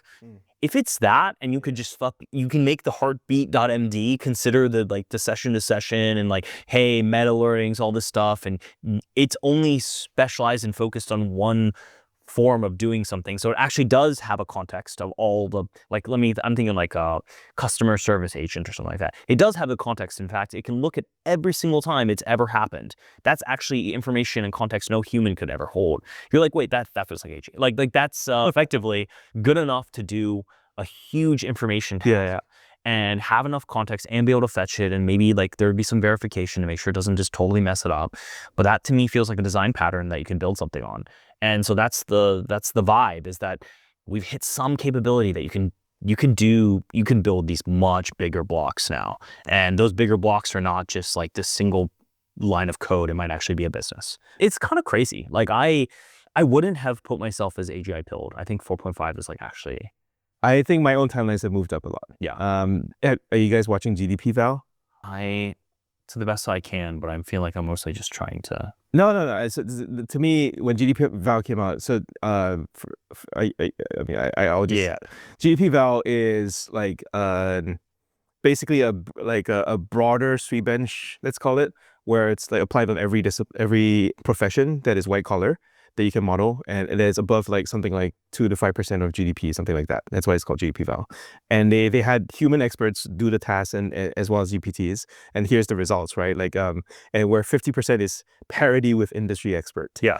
Coin flip, exactly. Where so like you can see the nice increase from 4.0 to Opus 4.1, and since then obviously 5.2 and Opus 4.5 have already exceeded. We're at 70 something now. Yeah, which means models are consistently better than industry experts at these things. Yeah. So to me, like, this is the AGI definition, isn't it? Yeah. This is, and so like I think the problem though, I would say that is the definition of AGI. So the thing that's crazy is because there's like this ASI element that people are like really focused on. Yeah, we're moving the goalpost. Yeah, we're moving the goalpost, but I'm like, bro, the goalpost, like I mean, we'll see if this is actually the machine god, and Shoggoth will come and talk to us and vibrate on our same. For what it's worth, I do think so. Yes. Okay. I'm being honest with you. I'm very open. I will change my mind often. This is not something I feel intuitively in my gut today. Maybe it's the next thing. But when it comes to like the GDPval version of this, yes. Yeah, this is do white collar work. Literally the white collar work, which is most of the time very boring. Yeah, knowledge work. Like actually, it's almost all, not almost all, but it's a huge portion of all of work in the world. Yeah, it's like now we just made, like, my favorite stat is like once upon a time 90% of people were farming. Right now today, less than 1% of people are farmers. It's kind of like this crazy shift where technology is going to massively change the relationship with all of that. And it's going to be like this 99-1 thing. I don't know if it'll be quite that drastic or whatever. Maybe, everyone's just doing leisure. So far, my experience is everyone just works harder. It's been my experience. But it just feels like a massive moments happen. Like the steam engine's invented, and, the trains are here, and everything is going to change in knowledge work. And it's kind of crazy. There's a sort of economic cycle from my macro days that I can't remember the name. I can't look it up, but it's basically like there's stages of economic development where like your economy starts out majority agriculture, then it discovers like manufacturing, then it discovers white collar work, then it builds like a very mature financial sector, and like these are like a layer cake that all declining over time. Then the new things increasing. So my theory is like there's this like fifth layer that's like has to open up, that starts to happen because I do fundamentally believe we'll just invent new work. I do believe that. 100%. Like humans are very adaptable. That's like my favorite thing I've learned. You're able to adapt to coldest place in the entire world, the warmest place. Humans are in every latitude. That's in a physical sense, but I think we're gonna find a way to make utilization go up. But we'll invent more work for sure. But I think the thing that's crazy is just like things change so quickly, and that 5 to 10 year period, like 10-year gap, can be drastic and crazy, and that's just societally wild. But yeah, it's happening in our lifetimes. It's happening in our lifetime. Like it's like happening like right now. Like it's really crazy. It's like very, and like so this is like a complete side task on. I'm like really curious of when we start to see it in a much bigger way in the real economy. That's like my pet. Yeah, why is it not showing up in GDP yet, right? So there's going to be, some people are going to be like, oh, the facts, the internet, same thing, information transfer, whatever. I think I'm actually scared for a third worst thing, which is like now this is a complete crackpot theory. Please don't hold me to this, internet. But what if AI is massively deflationary? Yeah. And also, I think one of the more interesting conversations I've had in a bit is like, GDP was invented once upon a time as a way to figure out how much we could divert, normal economy away just to war during World War like 1 or 2 or something like that. Okay. My spiciest take is I feel like GDP itself is going to be very, very challenged by AI because information work. Yeah. So how we capture it effectively is all of an economic good, and then the service, hours divided by hours, okay? So there isn't like a widget to widget difference, but in theory, if we could break all of information work down into units, we're gonna have a lot more information work for sure, like more work will be done. I don't know what the value of that's gonna be. Is it gonna be so much increase in supply, it's deflationary? That seems to be like a real concern. It's possible. Yeah. And then we'll figure out how to use it. But like there may be a Great Depression of AI, where like we figure it out. Yeah. Well, I wrote this whole thing about railroad stuff because it's my favorite. Okay. My favorite capital site. Is it on Fab or? It's on Fab. Yeah. Okay. I can't remember. It's like railroad Fab. It's about all the railroad stuff over time. Okay. Pretty much because we're like everyone was first looking for the internet. We've massively passed the internet in terms of the absolute size of the build out. It's not even close. Like what numbers are you thinking of? Like I think a trillion was a trillion all in was essentially the real dollars version, and I think we are well past whatever this year, and it's cumulative, right? We will well past that. I think railroads, the reason why it's so interesting is because honestly, it's way crazier. But part of the problem and craziness of it too is like railroad was literally like one of the first added layers of the layer cake, if you think about it. Before it was agriculture, and railroad was like, okay, well, how do we move this agriculture around faster? Yeah. And then banking got, I kid you not, like one of my big takeaways is banking effectively got invented by railroads. Oh. Because there's no need to finance it. Yeah. So much money was needed that like effectively 85% of all paper or whatever was essentially just railroad debt. Yeah. One of my favorite anecdotes was before there was a federal bank, a Federal Reserve, Andrew Carnegie was the Federal Reserve. Yes. Yeah. There were individuals. Yes. Yeah. And so all this stuff, so it's like the whole thing, I kind of did some work on the Gilded Age, all this stuff, but like my takeaway is like, that was a really interesting cycle because it was so big and took so long to deploy. It actually was 45 years of like, there's 3 cycles actually. There's 3 boom busts. Damn. I don't know if it'll be quite that long. All the cycles kind of collapse. Yeah. Are that because information moves around faster. Exactly. Yeah. And so you have all this stuff where I think it's going to happen faster, but like I would be really shocked if it was all in one go. That's my vibe. Yeah. Where it's like it's all in one instantaneous up down. I think it's gonna look like multiple cycles. So yeah, kind of just wrote about railroads. There was like a baby railroad cycle, then there was a huge railroad cycle. The modern railroads invented out of it. That's like my favorite analogy for this because like I think it was like GDP percentage of CapEx each year were like high single digits sustained for like 10 years. Yeah. But what's crazy is like that amount of spend is like we're like well on track for that. Did you do percent of GDP? Because I think that's the way you make it convertible. Stargate itself, 2% of US GDP. And I mean, it's going to go up. Like, yeah. And it's not all going to be in 1 year, right? But it's okay. So yeah, so total CapEx it was 4.8% of GNP. And 25% of total gross fixed capital investment. Okay. So 25% of investment every year and 5% of GNP. I think we're there. You know, Stargate plus Anthropic plus whatever. Yeah, we're right there. XAI. Yeah, so we're at the railroad build out. Which is like at one point, like, but the thing is crazy. And we should exceed it. Like probably, yeah. Yeah. No, not probably. Like we should. Yeah. Okay. Like this is bigger. Yeah. Okay. I'm like I would like to say yeah, sure. We will do it. I'm worrying. I'm like, dude, where are we gonna get all the money? That's like such a like the pedestrian concern. Yeah, it's not a pedestrian. I mean, that's what happens every capital sector. I mean, like we must hands in the Middle East. You'll put the thing. We must. Well, this happens every single time. That's the reason why the like bubbles happen, right? Is like we essentially get so big, where it's like this must be built. It doesn't matter the price, and then all of a sudden we look at it, it's like, ooh, that was a steep ass price. But I think, I mean, the thing I think about this is like how I think about the big picture is there is a demand curve and a supply curve, and we have no idea when they cross. They will cross one day. And every single year, we're finding that demand curve, and then the supply curve, we're doing our best to deploy it. And I think for me, like, I don't know when that number is. I don't want to say a number go up forever, because I feel like that's like intellectually dishonest.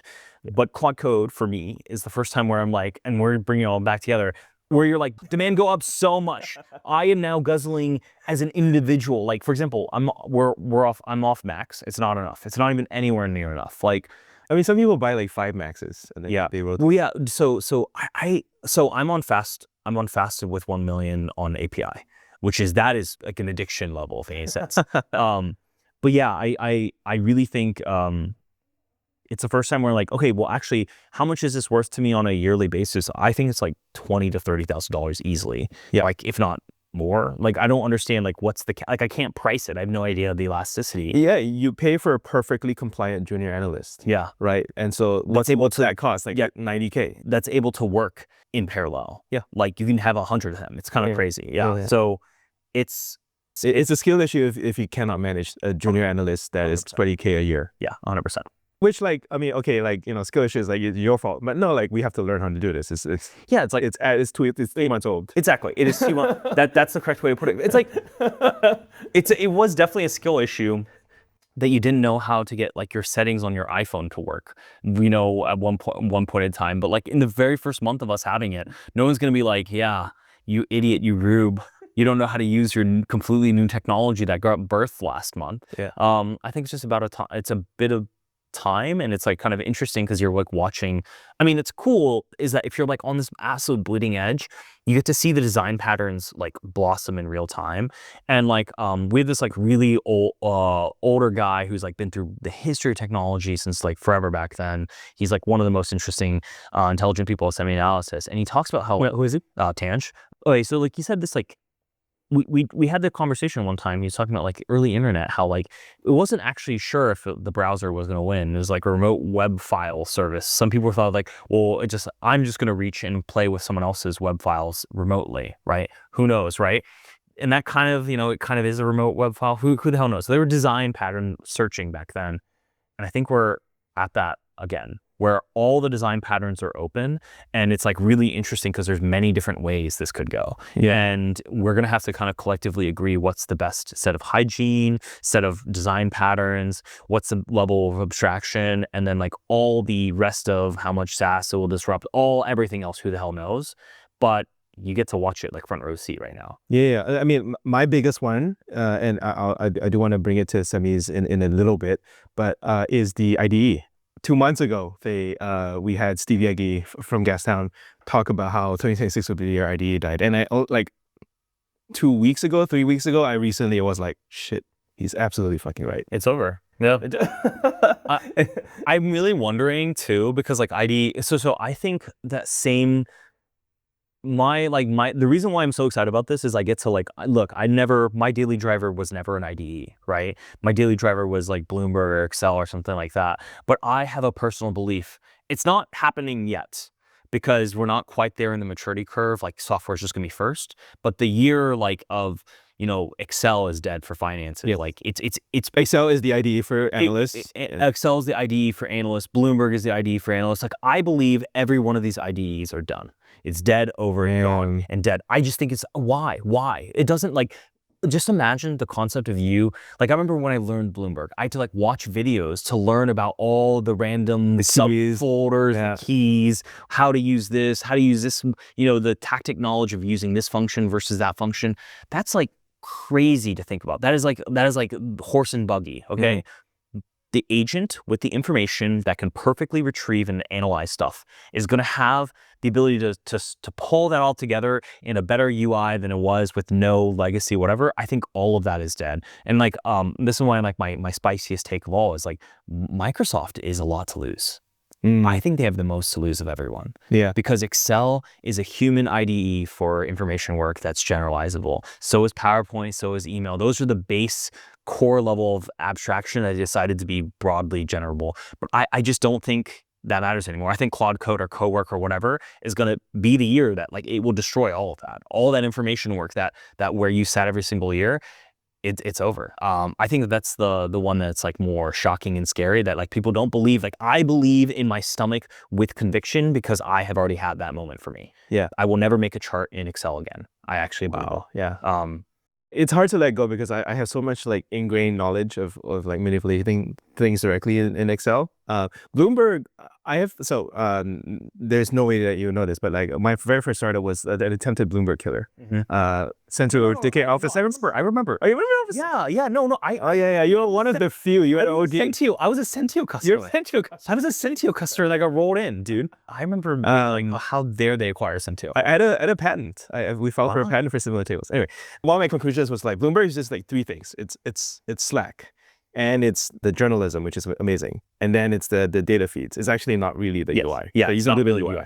Yeah, but I think for the first time in my life where I just think that like, I just wonder if that like, okay, if you can get obviously, so you're telling me that the future, the undisputable future is just like, it's IB and nothing else, and then like a terminal that like types in some stuff.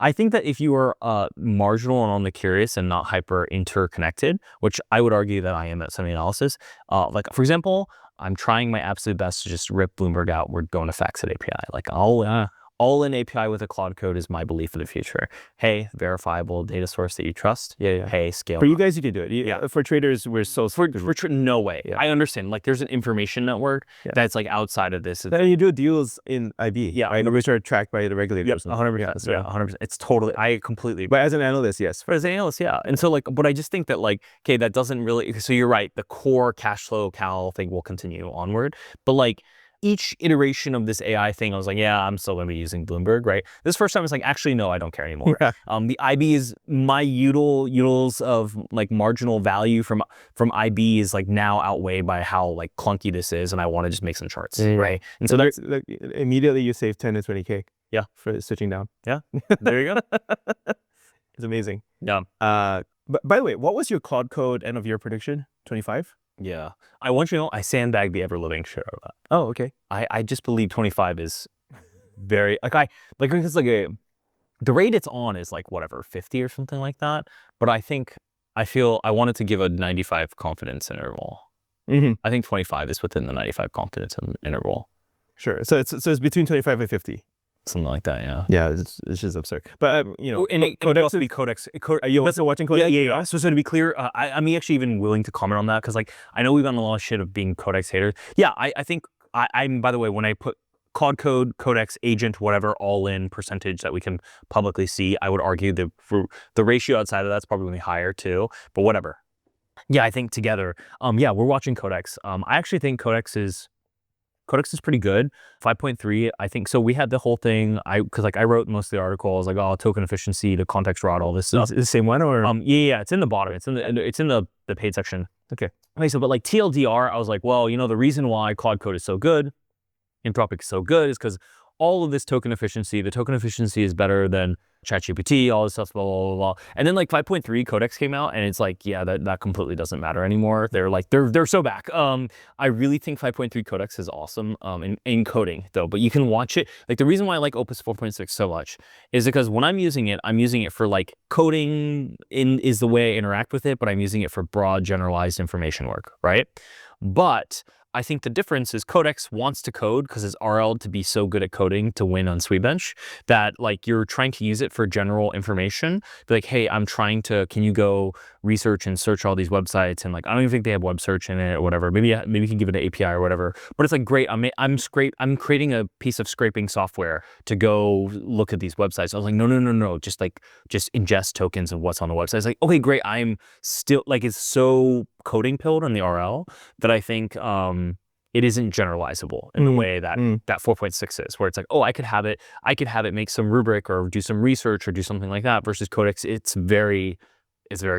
coding Codex is coding pilled. And so that's what, but I am very optimistic actually on Codex, and we do track them quite a bit. They have a meaningful amount of thing.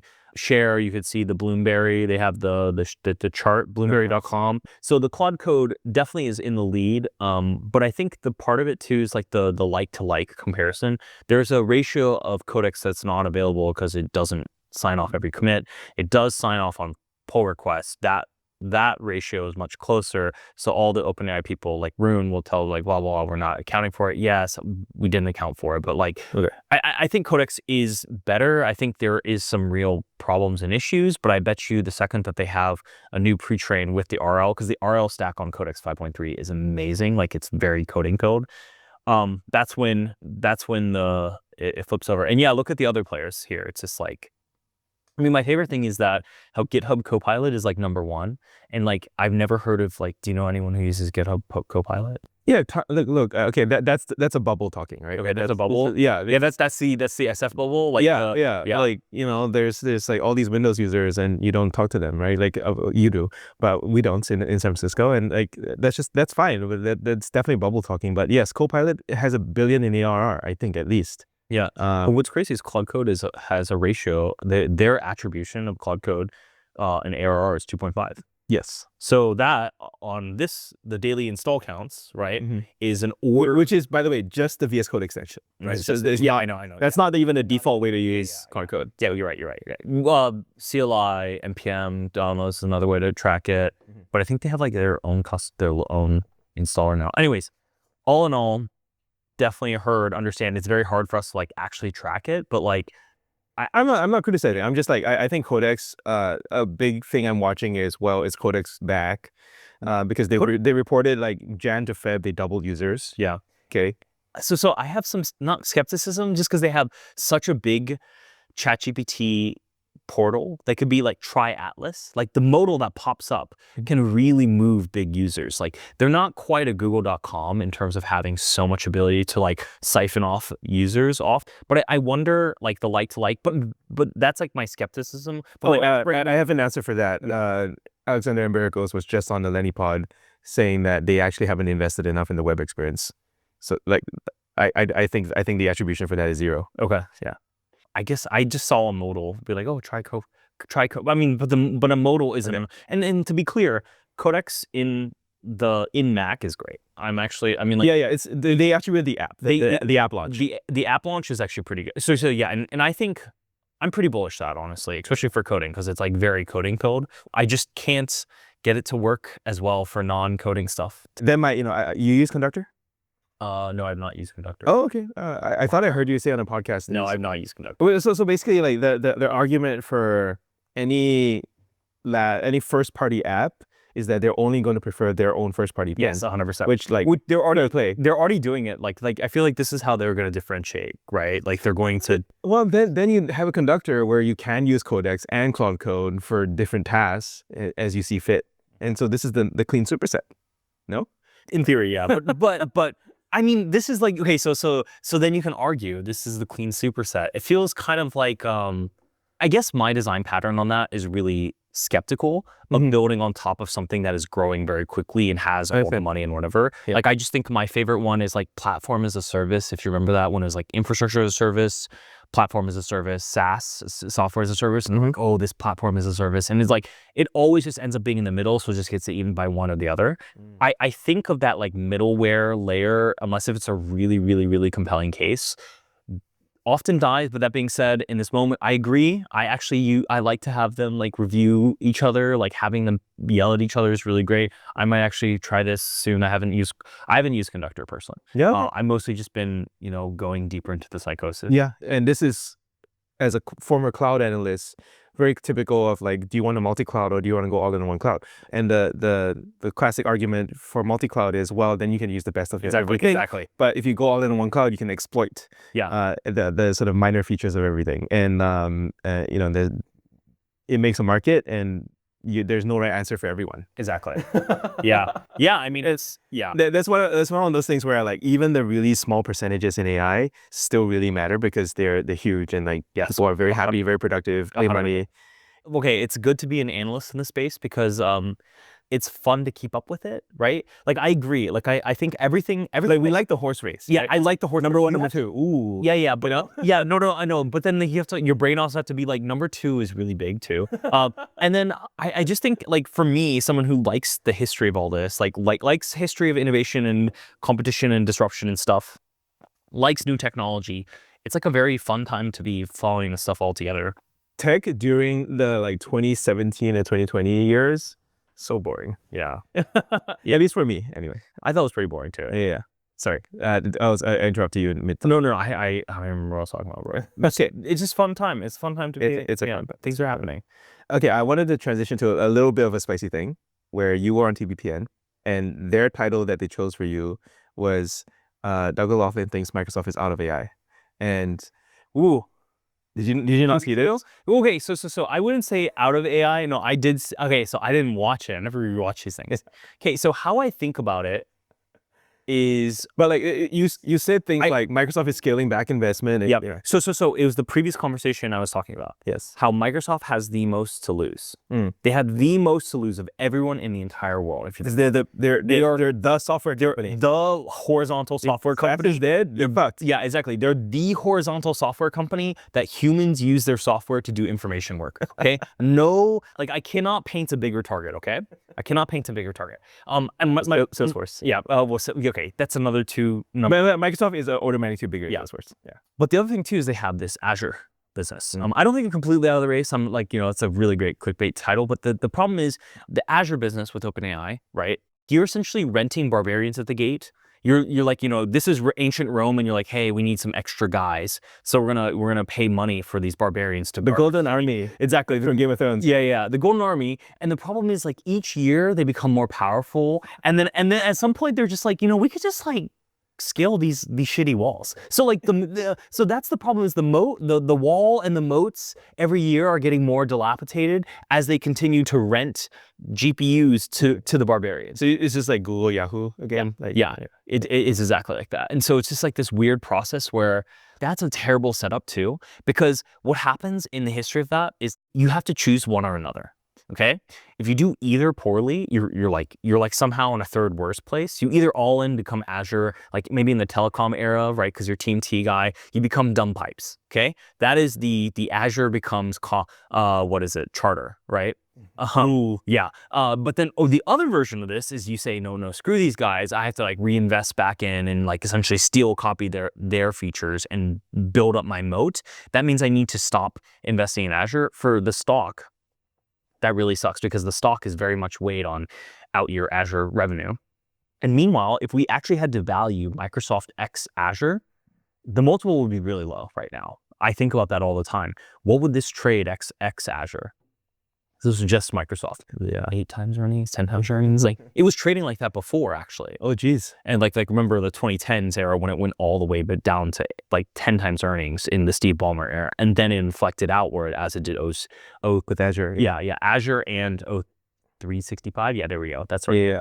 Yeah. Okay, I don't think you have the answer, but I just like, this is one of the most bizarre. I want to call it, but I don't know if it's a or not even, because it's a clear decision where they were the lead investors in OpenAI. They had the deal, and they consciously, obviously, stepped back. They're still good partners, but like, what happened? Like, so I think the biggest blunder of all time, that the part that like is kind of crazy to me about that one is like, yeah, I definitely think there was a financial decision, because when you look at it, it looks like a conversation of shareholders, ROIC, and how much are you willing to burn cash? Because like, effectively you look at all the other peers, and Google, I would argue, is going to free cash flow zero. I think Meta will go to free cash flow zero. Microsoft is still like, Satya did not make the company. He is a professional manager, and there is a board, and there's a conversation. He's being responsible. Yeah, he's being responsible, right? But the problem is that responsible, this is like an innovator's dilemma, right? Like, do I maximize shareholder value and cash flow today?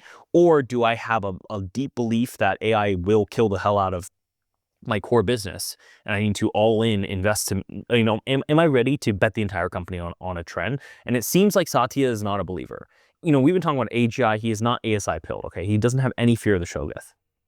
He thinks it's just like a It's new, cool. it's a new Lotus. It's a, Lotus and Excel came around, right? Like it's just a new tool. But I think at the same time, this conflict between renting GPUs to the barbarians who will disrupt your business, or your actual core business, it's clear how they're feeling. In the call of earnings, they talked about they could grow a lot faster if they wanted to, but they're trying to reinvest back into internal capabilities. That to me sounds like we are not going to hire as many barbarians. We're going to pull, we're reinvesting these walls, pull in together, and try to defend the core moat, right? Because the dream of this, and in theory, you're like, oh, remember in 23 when they did the first big deal, you're like, wow, Microsoft's going to win it all because they already have all the distribution and they're going to have the perfect product, and boom, they're going to have this giant business that makes them, whatever, $100 trillion, okay, whatever number you want to say. But reality is, Claude for Excel, Claude for PowerPoint is literally exactly what it's supposed to be. Microsoft should have built it. Microsoft should have built it. Yeah. And so now you see the barbarians, and this isn't even your primary barbarian issue. The guy who, this is like this is like the tribe over the hill. Barbarian. Yeah, this is the tribe over the hill, and the tribe over the hill is like on a nightly raid, easily sack the hell out of your castle, and you're like, dang, this is an issue. So Microsoft now is super stuck in the middle, and so how they're gonna have to do this is totally different. I think they're gonna keep pulling back in. We're starting to see that, like they're gonna do internal training, they're gonna try to do more foundational models, they're gonna try to use the weights that they have access to. This MEI, yeah, okay, yeah. But I'm very skeptical because their execution has been kind of dismal. Well, it remains to be seen. They do have they are one of the biggest companies in the world with all these resources. Yeah. I always want to push back on the sort of responsibility part. Like, so Oracle picked up the slack. Yeah. Or is Oracle being irresponsible? So I'm actually, if we're going to talk about Oracle, I think so. Let's talk specifically about Oracle, because this is where we're going to go. I think Oracle was irresponsible because of the magnitude of what they did. Okay. The thing is, I think the Slack, they should have done it, but the whole setup, in my opinion, on Oracle is own goal. They messed up the messaging, they messed up the fundraising, and in my opinion, if they were not like one of the things that happened is they went so aggressive out the gate. Did the quarter where they said $400 billion, right? They said our prize the world. They promised the world. Then they proceeded to raise as much money as possible, and this is the first time they've ever done these giant build outs. And so now there's delays. Everyone's like, whoa, you did this much, right? Capitalism is kind of like, hey, pump the brakes. And seriously, I think that if they just tiered it out better, meaning that they didn't do it all in one period, played a little bit of expectations management, this year's revenue from the deployed GPUs should partially help start to keep self-funding it. And that's how you make this work in a glide path without going up, down, big bang. And so I think what really happened is the big bang that really screwed them up was the debt side. They just offered so much debt. It's kind of funny because in high yield TMT, it's such a big part of the entire index.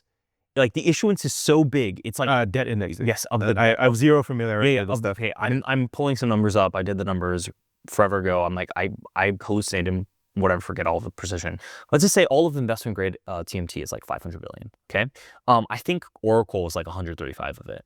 So that's so big. And so each time you put up a huge new issuance, you have to give someone an incentive to go buy your debt instead of someone else's. And so you just kind of they're screwing up the liquidity because these issuance are so big, diluting the whole pie. It makes all the terms a little better or more favorable for investors. So literally the entire index is selling off because it's it's supply. It's a supply thing, right?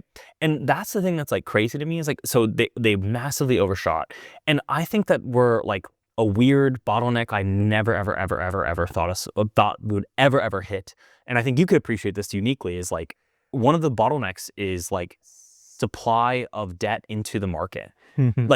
Capitalism cannot absorb that much capital demand because the order of magnitude, it's totally different. These hyperscaler businesses have been completely self-funded since the history of time, had never gone out and issued anything.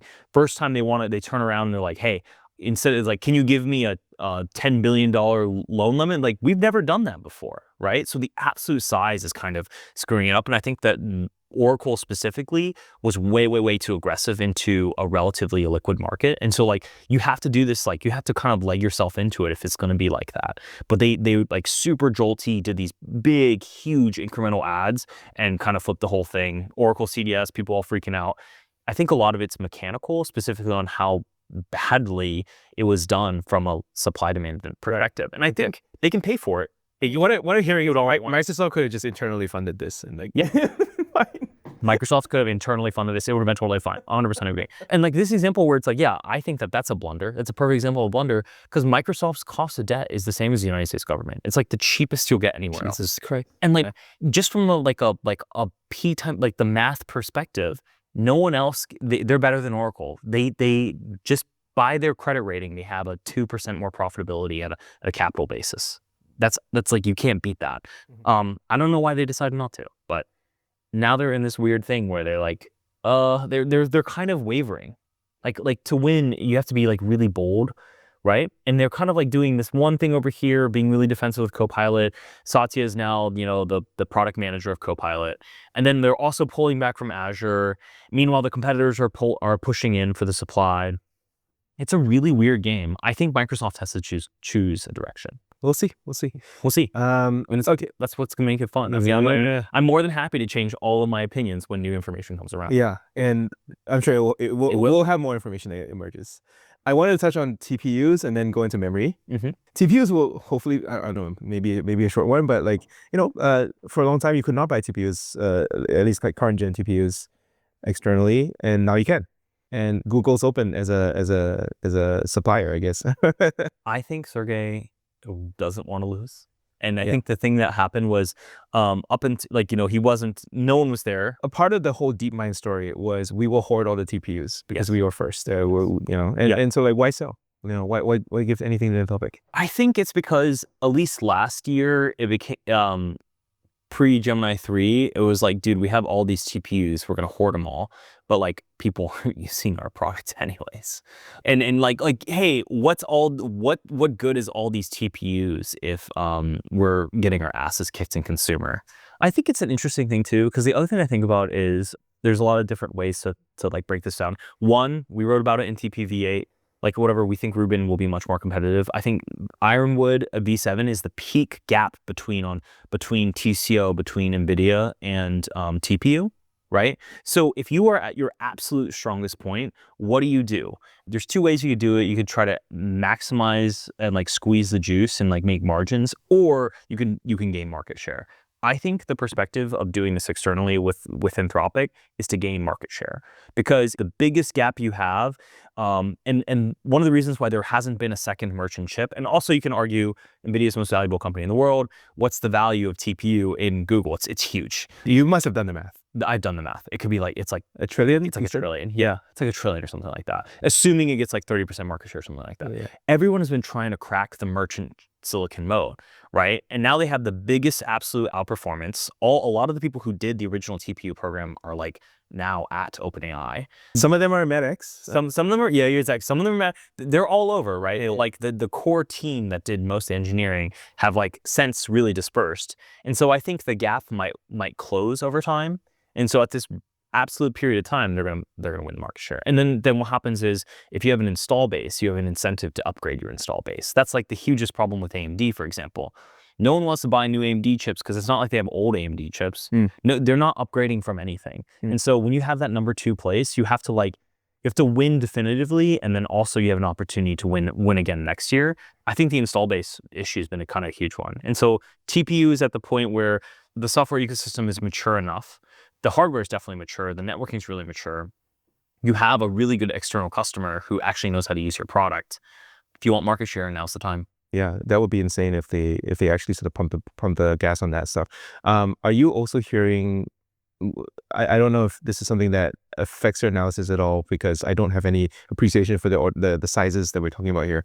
That JAX is helping TPUs win, or JAX is winning relatively to PyTorch, at least in like the academic arena, which is a leading indicator of what it's going to be used in. I do not have I don't have a special purview on that. The thing I'm most excited about, and like very much TBD we'll see, is InferenceX will have TPUs eventually. That's something we want to do longer term. I think that will really show in numbers. What's as a benchmark? Yeah, as a benchmark. How do you expect them to come in? Pretty good on a price basis. I mean, our expectation is like they're the best TCO by a meaningful amount right now. Anthropic's very clear how they feel. Like everyone is very clear. I think even OpenAI would take. I think everyone would eat as much TPU V7 as possible if you had it in a perfectly unconstrained world. It would probably be at this exact moment, like, the hottest kid on the block until Rubin comes out. But the reality is supply chain really matters, and that's not available. And so that TCO advantage is at this absolute biggest aperture. Then like Jensen essentially gets their stuff together, is competitive, and boom, it closes. So this door only open right now. Probably TSMC is the biggest blocker. So there's no. Yeah. What can you do? It's this cascade, right? Which I think you've talked about. Yeah. Like goes all the way back to the fabs. Yeah. Yeah. Well, it's interesting because it's like even more than the fabs. Like on the optical. Is there a link I should be pulling up? Yeah. That's it. EV7 Google swinging thing. Yeah. So yeah, it all goes back to the fabs. It all goes to who's making the chips, and like I think one of the big differences too is just like it's just like a really good, cleverly designed system architecture, and it's relatively stable, and it's clear that you can pre-train big models on it, which is like a huge swipe at OpenAI right now. That being said, like I think OpenAI will get their act together very quickly. And so yeah, that's kind of like the narrative. I think it's going to be a good story for probably like a year or two, but then the real question is V8 we just don't think will be as competitive to Rubin, and that's when your special window starts to close. What's the technical reason why? HBM. Okay. HBM4 versus 3. And that's is the strategic decision by Nvidia? Yeah, I think so Nvidia is always, if you think about Nvidia, they're always trying to gas it as hard as they can. Like they like it is a high performance chip. It is an F1, like it is as maxed out as possible. TPU is kind of like this like replicatable pod in a very large with like very high stability, right? Which if you know the history of Google, that's what they do. That's what they do. Yeah, that's what they do with infra. Yeah. But I think GB200 would have completely mogged, V7 if it came out on time and stable. It came out a little delayed and it wasn't stable. And so I think there's a lot of different ways to kind of course correct that. And the one thing that's important is like, I think on the infrastructure side, on the supply chain side, bar none, NVIDIA is the best. They own the entire supply chain. They really do. Like, you think all those HBM price increases, they're going to come for TPU just like NVIDIA, but NVIDIA was literally in Asia. You saw him drinking with everyone, with the SK, everyone, with all the Korean guys, all the TSMC. He's doing the shots with everyone. Why do you think he's doing love shots with everyone, okay? It's because he needs to get the chips, okay? So yeah, this is Samsung's chairman. Yeah, this is Samsung's chairman. Yeah. And then who's the other guy for?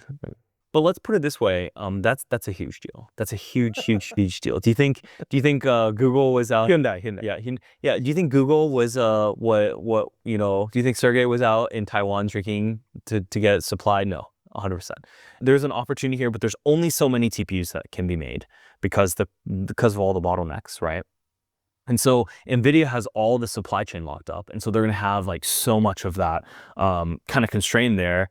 And so it's going to be really interesting. They're going to get the best, most performant HBM. They're going to be first on the roadmaps for even more rack density. They're going to have like the best connectors, the best, the whole system will be once again turbo jammed again for as hard as it can be. Mm-hmm. And the people who made V7, like they made the chip was done like 3 or 4 years ago. Like the talent dispersion aspect, where people who worked really hard on this team to make this great chip has really kind of gone all over, that starts to get worse.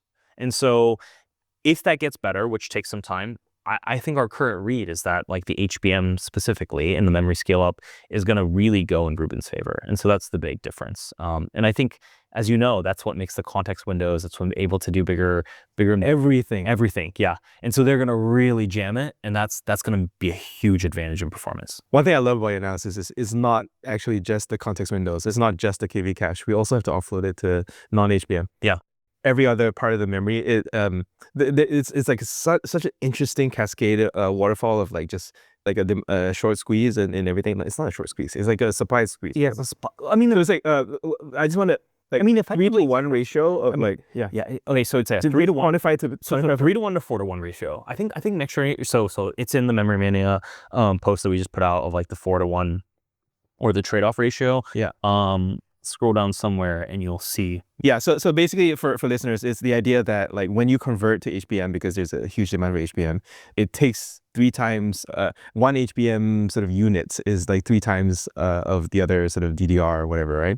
Yeah, so some amount will always be lost in production because yield isn't perfect, and so effectively you're trading you're trading.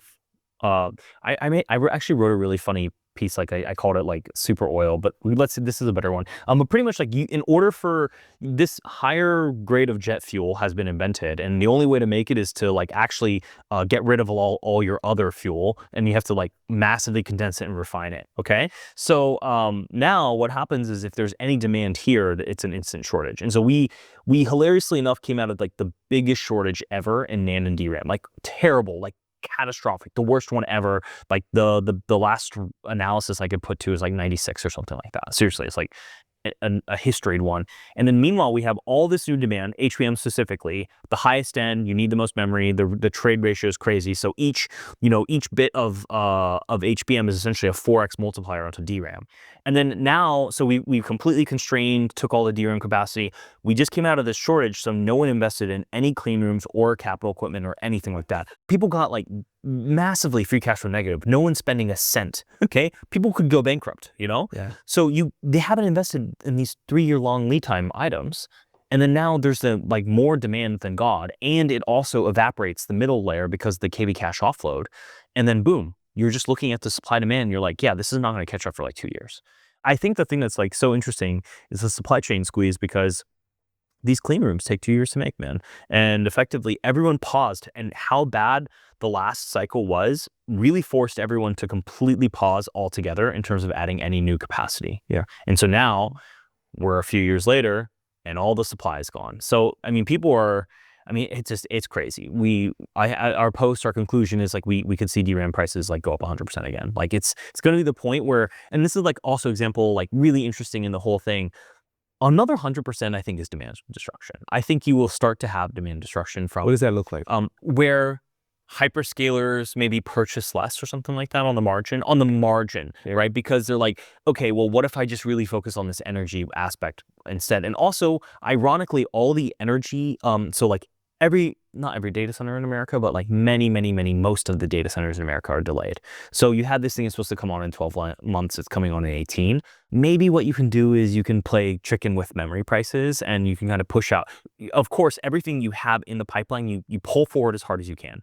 Okay, you pull forward, you double, triple order, and then the DRAM and HBM guys are like, oh my God, look at all this demand. And then at some point in time, what happens is you say, well, we pulled this all forward, we have the power is going to constrain us anyways. We're going to like kind of chill out the orders. And historically, that's when the memory market, that's what causes the crisis, the prices to drop. Realistically, just looking at the aggregate demand of how much we've purchased in terms of power, it just seems like the gap is just huge. It's completely off, to the point where the most obvious logical leg of the AI trade is effectively investing in memory capacity. Yeah. Well, not to okay. It's you could say SK Hynix and say Micron, and all the semi cap has been ripping. Which like by the way, when I was in Balyasny, a lot of money we made was just being long Micron. Yeah. In the last cycle. Yeah, it's a good example. Yeah. So like you have all the semi cap stuff, right? Like everything that is even remotely related to investing in capacity for memory, that is like the ultimate bottleneck right now. And also for listeners, it's gonna affect like your phones. Yeah. Like, yeah, I think Apple's moving to I had to buy an SD card for this thing. Yeah. How much was it bucks? Yeah. That's nothing too. That's and that because like that's just the NAND side. Dude, have you looked up like I want to say like 64 gigabytes of DRAM. Like I'm moving up, like I need to refresh my iPhone. Mm-hmm. I'm moving it up because I'm doing this research for oh yeah, you need to do it as soon as buy your iPhone now. Yeah, you buy your iPhone now, because what's going to happen is when iPhones go into the spot market, prices are going to go up 100% on them. That's insane. And so they have to pass. We're going to be buying like old iPhones and then taking them out for them. Yes. There's no, that's actually there's a whole super duper deep in the weeds. There's this whole like technology that was very focused on Cloud Era, called CXL, which is memory expanders for CPUs in order to have like whatever, just like elastic pools of compute of CPU and DRAM and whatever, memory attached and whatever. It never really took off because essentially HBM was like the way that really crushed it all. High performance, best of breed wins. But this CXL technology that kind of never really took off is going to take off, just because what they're going to do is they're going to take DDR4. They're going to take the oldest every bit of spare memory they can find, and they're going to put them into racks, and then they're going to attach them via CXL. So like this. Oh, okay. Yeah, So exactly that. Yeah, it's exactly that. But the thing that's so crazy is like this dead technology is like having a shot on goal because of how bad the storage or how bad the memory constraint is. Yeah, like you know, I was like a CXL bull for once upon a time, and then became very clear is going to die, and I was like, it's back, but only because the entire express intent is to have these like old chips, pool the old chips, attach it to something new. That's what it's gonna be like. The memory shortage is just like, it's crazy. So yeah, it's incredible. Yeah. So obviously this is lower level than I usually go to, which is why I'm having so much fun. One thing I do tell people about is like, well, you know, everyone, including Sam, by the way, is like predicting longer context windows. We've been kind of effectively stuck at 1 million for 2 years now. I've actually been thinking about that a lot. And like, this is not going to go to 100 million context windows. It's not going to go to trillion. Like, this is it. Yeah. This is it for like 5 years, 10 years. Pretty much. Okay, so the question is, probably actually. Will capitalism work? Will there be a way for supply to show up? Probably, but on top of that, I wonder if there's gonna be his history of compute. What happens is you have to make a curve of the context windows. Like, does free context windows go to like 1,000? Hey, you can use ChatGPT free now, but your context window is like 1,000 tokens or something like that, and then you can just like somehow do a tiny parcel for that, just so that you can then charge 100x more for 1 million. The 1 million context window is like a mansion, you know? That's the real. You live in a mansion, right? I live in a mansion right now, yeah. Oh my God. The word just context rationing just came to me. I'm like, fuck, like we're going to have like vouchers for like, okay, you can have this amount of context today. Like, it's like, yeah, you have to learn how to use it well because of the DRAM, yeah. Okay, so I actually have a question. I know because long context to me makes a lot of sense, right? Hey, that's like the memory scale up version, like if you're thinking about chips, but in the AI world.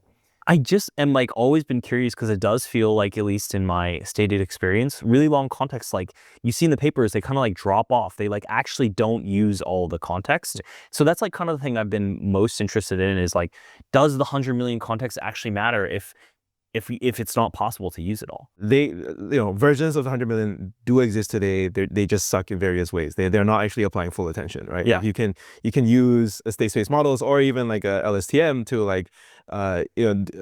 process 100 million tokens, but you're not paying full attention to those 100 million tokens. And so I think the way that we have context route today and those curves, they will improve over time, and they have been improving a lot. But we're never going to use all of them, but we'll improve on the algorithm side. Yeah. I think for me, what matters is you represent the physical constraints that us, the software side, can never surmount because it's a physical constraint. Yeah.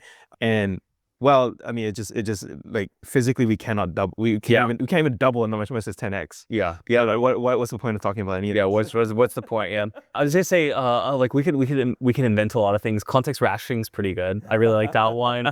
Context frugality or budget or something. I feel like everyone's gonna be like, whoa, you're running out of context window today, you know?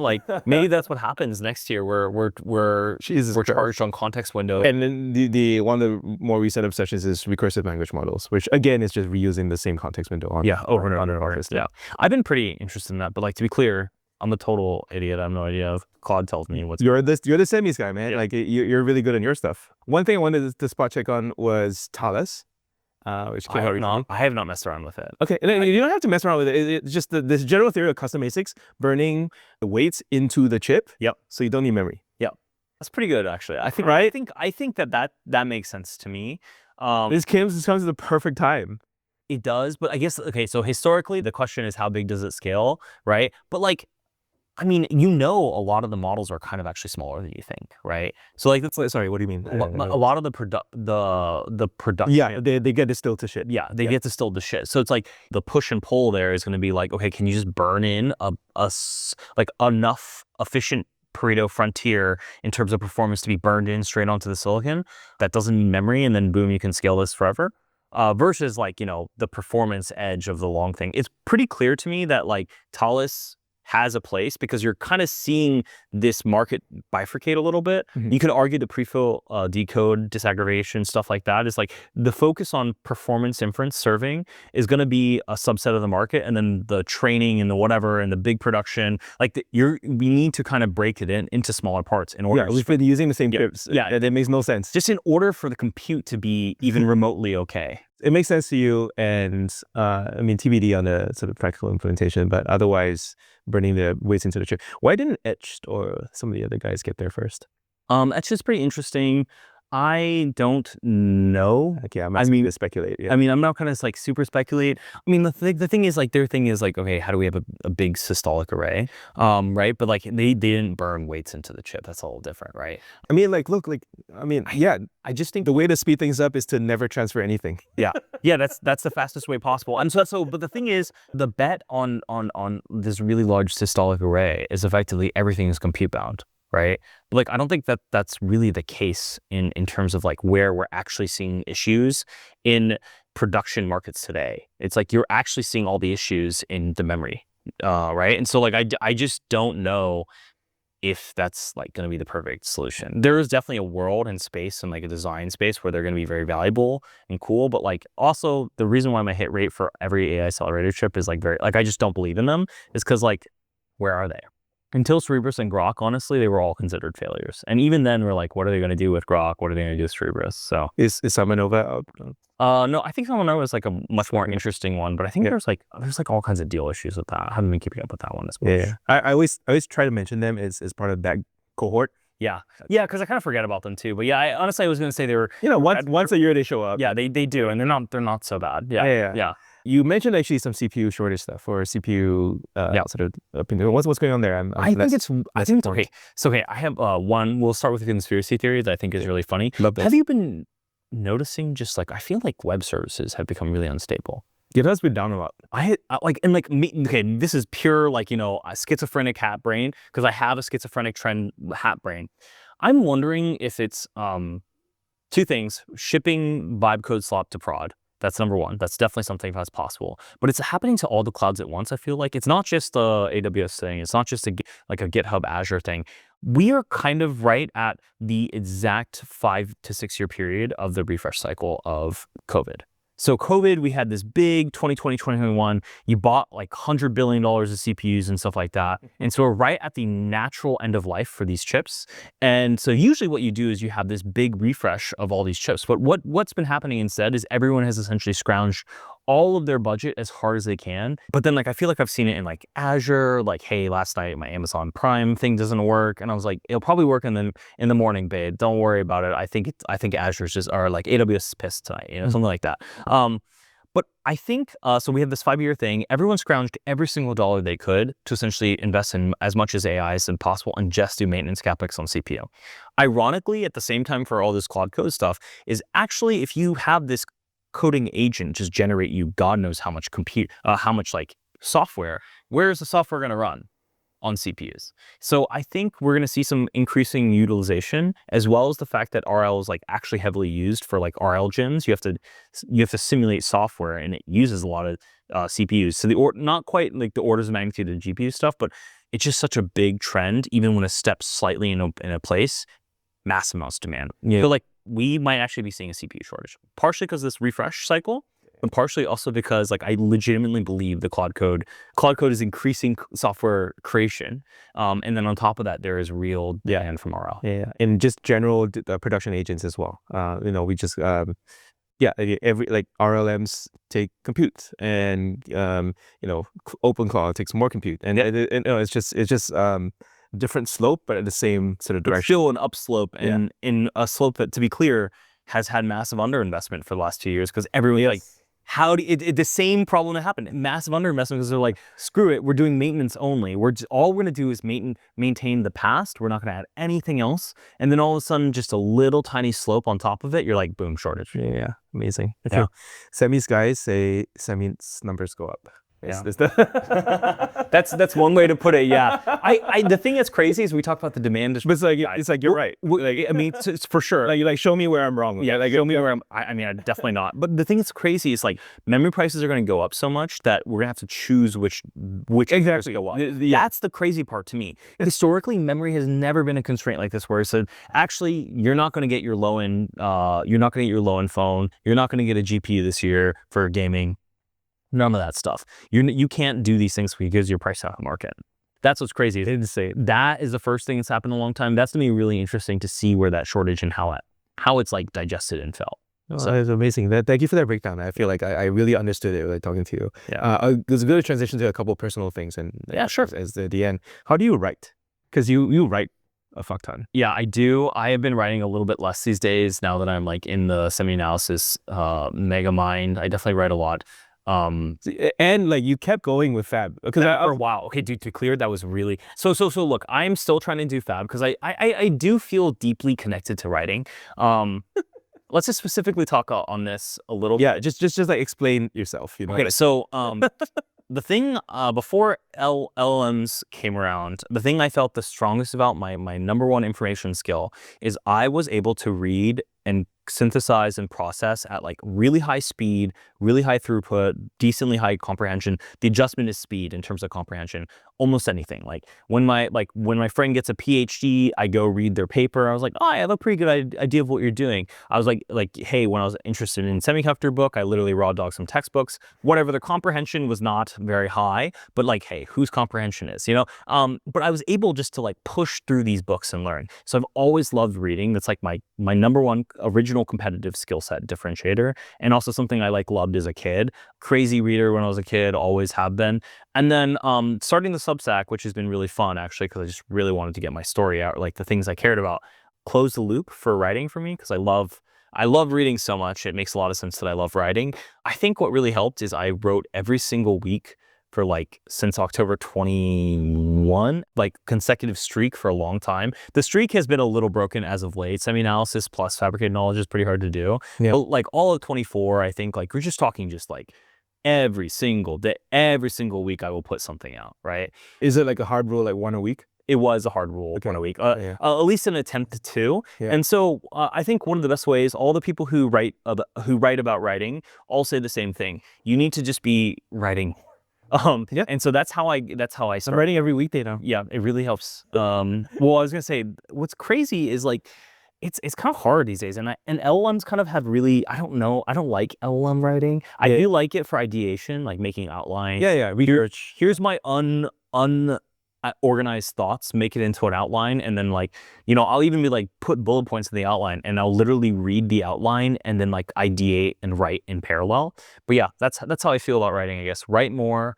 I have a strong for nonfiction writing. I really like this book called On Writing Well. That's just a really good classic book. It's actually summarized and synthesized into a skill for me. Oh yeah? Yeah. So hey, please edit this. Use these. Use this style guide. Use the like learnings from this book. So yeah, do stuff like that. Yeah. Okay. And then do you like have a topic idea list that you groom? Like I've put mine in Apple Notes now, but it's no, never. I'm just a one shot. Whatever's on your head. Yeah, usually I one shot the idea all the way. Yeah. Usually I think about it for quite a bit, so it's been bouncing around in my brain. And then at some point in time, I've like condense enough information to make a really crappy outline, and that's usually when I just one shot go. For me, like it's hard to one shot and bounce because you will forget, right? And sometimes you have like really good stuff that you forget, and sometimes it's actually so I call this mise en place writing, where you basically just have a store where you're just kind of writing, working on ideas in parallel, and then every now and then you cook. Yeah. And so this is async and this is sync, right? This is like passive, like, oh, here's a data point, here's a quote, here's a thing. I'll just slot it in the right thing, and then I bake it. Historically, okay, so how that pre-writing actually works today is probably in the SemiAnalysis Slack. Just like all the little then you things. just search it up when you need. Yeah, I'd search it up when I need it or something like that. But like I do most of the pre-writing, I think, in my brain, and I have places that I put it out that I reference it later. But my favorite thing too is like when it comes to because like, okay, well, once upon a time, much more on the beat. Hey, here's earnings, read every single one and put it all together. But like my favorite skill or tip or whatever is like, hey, do the pre-writing, think about it, all that stuff, and go to sleep and wake up. The fresh context window in the morning is my number one advice on writing. Helps you decode better? It helps so much better. Like literally if I'm like, hey, I need to write something right now, I'll write it all down, I'll make outlines, I'll do all kinds of crap except for writing it. And then I'll be like, and I'll go to sleep and then wake up and the first thing I do, I'll open up a new tab and I will write it. And then so usually that will get me to 60-75% of something, even if it's like an outline where I like have gotten all the ideas enough to know how to fill it out the rest of the way. And then that's how I take it from there. Cool. Amazing. Last thing, hike. Yeah. So one bit of context for me is I've never taken a break. Never. And I feel like, if you take a break in this time, you're like just going to be so behind. You're just going to so miss out. I just found out my friend from OpenAI took a break, a year off to bike through Japan. And like, how could you? Like, you're gonna miss it. You're gonna miss everything. But he's like, I'm good, like I'm having kids, whatever. You did a sabbatical as well, and like it was pre-AI, but it was interesting. You did the Appalachian Trail. Which one was? So there's 3 big ones in the United States. Yeah. It's the Appalachian, the Pacific Crest Trail, and then there's a Continental Divide Trail. So I did the Continental Divide Trail, which is the longest and most remote of the 3. Okay. Sometimes considered like the older bad whatever, but like honestly they're all different trails. Like I'm pretty steeped in hiking culture. I think mile for mile AT is actually the hardest, but I did the CDT as my first trail, as my first through hike. You learn a little bit about the 3 when I was choosing which one I wanted to do, and the CDT was the one that scared me the most. I was like, hey, this would be the hardest, biggest accomplishment I could possibly imagine. And I thought, if I never have an opportunity to ever do this ever again, which so far seems to be pretty correct, which one I'm going to do to feel the most like, hey, I did the thing that I really wanted to do, because I've always wanted to do a long distance hike. And so I chose the Continental Divide Trail. I did that in 2021, pre-AI. But after the GPT-3 essay. After the GPT-3 essay, yeah. I felt like I was missing out a lot, and there's like it was a huge year for Substack. I feel like I missed out like a very big year of like the big growth. You're doing okay. I'm doing fine. But I just think that for me is something I always deeply wanted to do from an intrinsic perspective. I think something is like life fulfillment. Yeah, life fulfillment. And I would definitely do it again, but I probably and to be for people, it's like 4 months, 5 months, 6 months. 6 months. 6 months. 6 months, 2,800 miles. We'll call it on the route, 2,850 or whatever the miles I went. And like you meet people on the way, but you're mostly alone. Mostly alone. Did it alone. You get the trail name. It's a whole audiobooks. I listened to audiobooks until I hated them. Listened to music till I hated it. Got bored as hell. Like you go through all of it actually. Yeah, it was awesome. 6 months. I think the thing I think about is, so far in my life up to that point, you kind of get kicked from situation to situation, right? You create a view, a form of yourself. You think you know yourself. You have ideas of what motivates you. How do you react in situations? Blah blah blah blah. I think the CDT about like, it's just like I like the outdoors. I like hiking. I'm like good at it. Whatever. It's just something I really appealed to me from an adventure perspective. Like, when in modern life do you get to say, hey, I'm going on an adventure? Never. Like, and that's what it was. It was an adventure for me. And one that I got to like really, it's like, oh, the journey is the destination or whatever. You learn a lot about yourself. In fact, I learned, it didn't grow me up per se, but I feel like I am more well-defined of my view of myself. I understand how I react. I actually know where my exact line, or it's like, you're like, oh, I'll go do this. It's like, actually, no, I know my exact line where I'm like, I would not do that. I know exactly where I'm not, that's too scary, too hard, too whatever. Yeah. I know my limits a little better. I feel like I know just more about myself. It is a very condensed version of a very intense life. And yeah, I wouldn't give up that experience for anything in the entire world. It was extremely personally meaningful to me. I think it's very fun to go back to the lower part of the Maslow's hierarchy of needs. Like, all this crap what we're talking about today is so abstract. It's like totally fake. And we were not born and built for it. We were born to, like, our human evolution got us to like scrape a living in the mud, okay? Hunt and gather. Yeah, hunt and gather and just not die. It's kind of interesting to go backwards and to see what feels like, dude, I was so hungry, so scared, so alone, so like, but also like super low. The phrase is like lowest lows and highest highs. These crazy lows where you're like, what am I doing? What does it all mean? Highest highs and me like, holy crap, it's so good just to be alive. All these things where it's like, it's just so like the raw experience of life is so meaningful, and you don't get to experience it while doing it that way. And so yeah, I I highly recommend it. I would do it when you're younger. I wish I did it after college. Yeah. Like right after college and said, hey, like whatever, kick us out of here. I think it's good to learn about yourself. Yeah. It's really important. Your self-mastery is your most important tool use of all. So yeah. Love that. Yeah. Self-mastery is the most important tool use. Yeah. Amazing.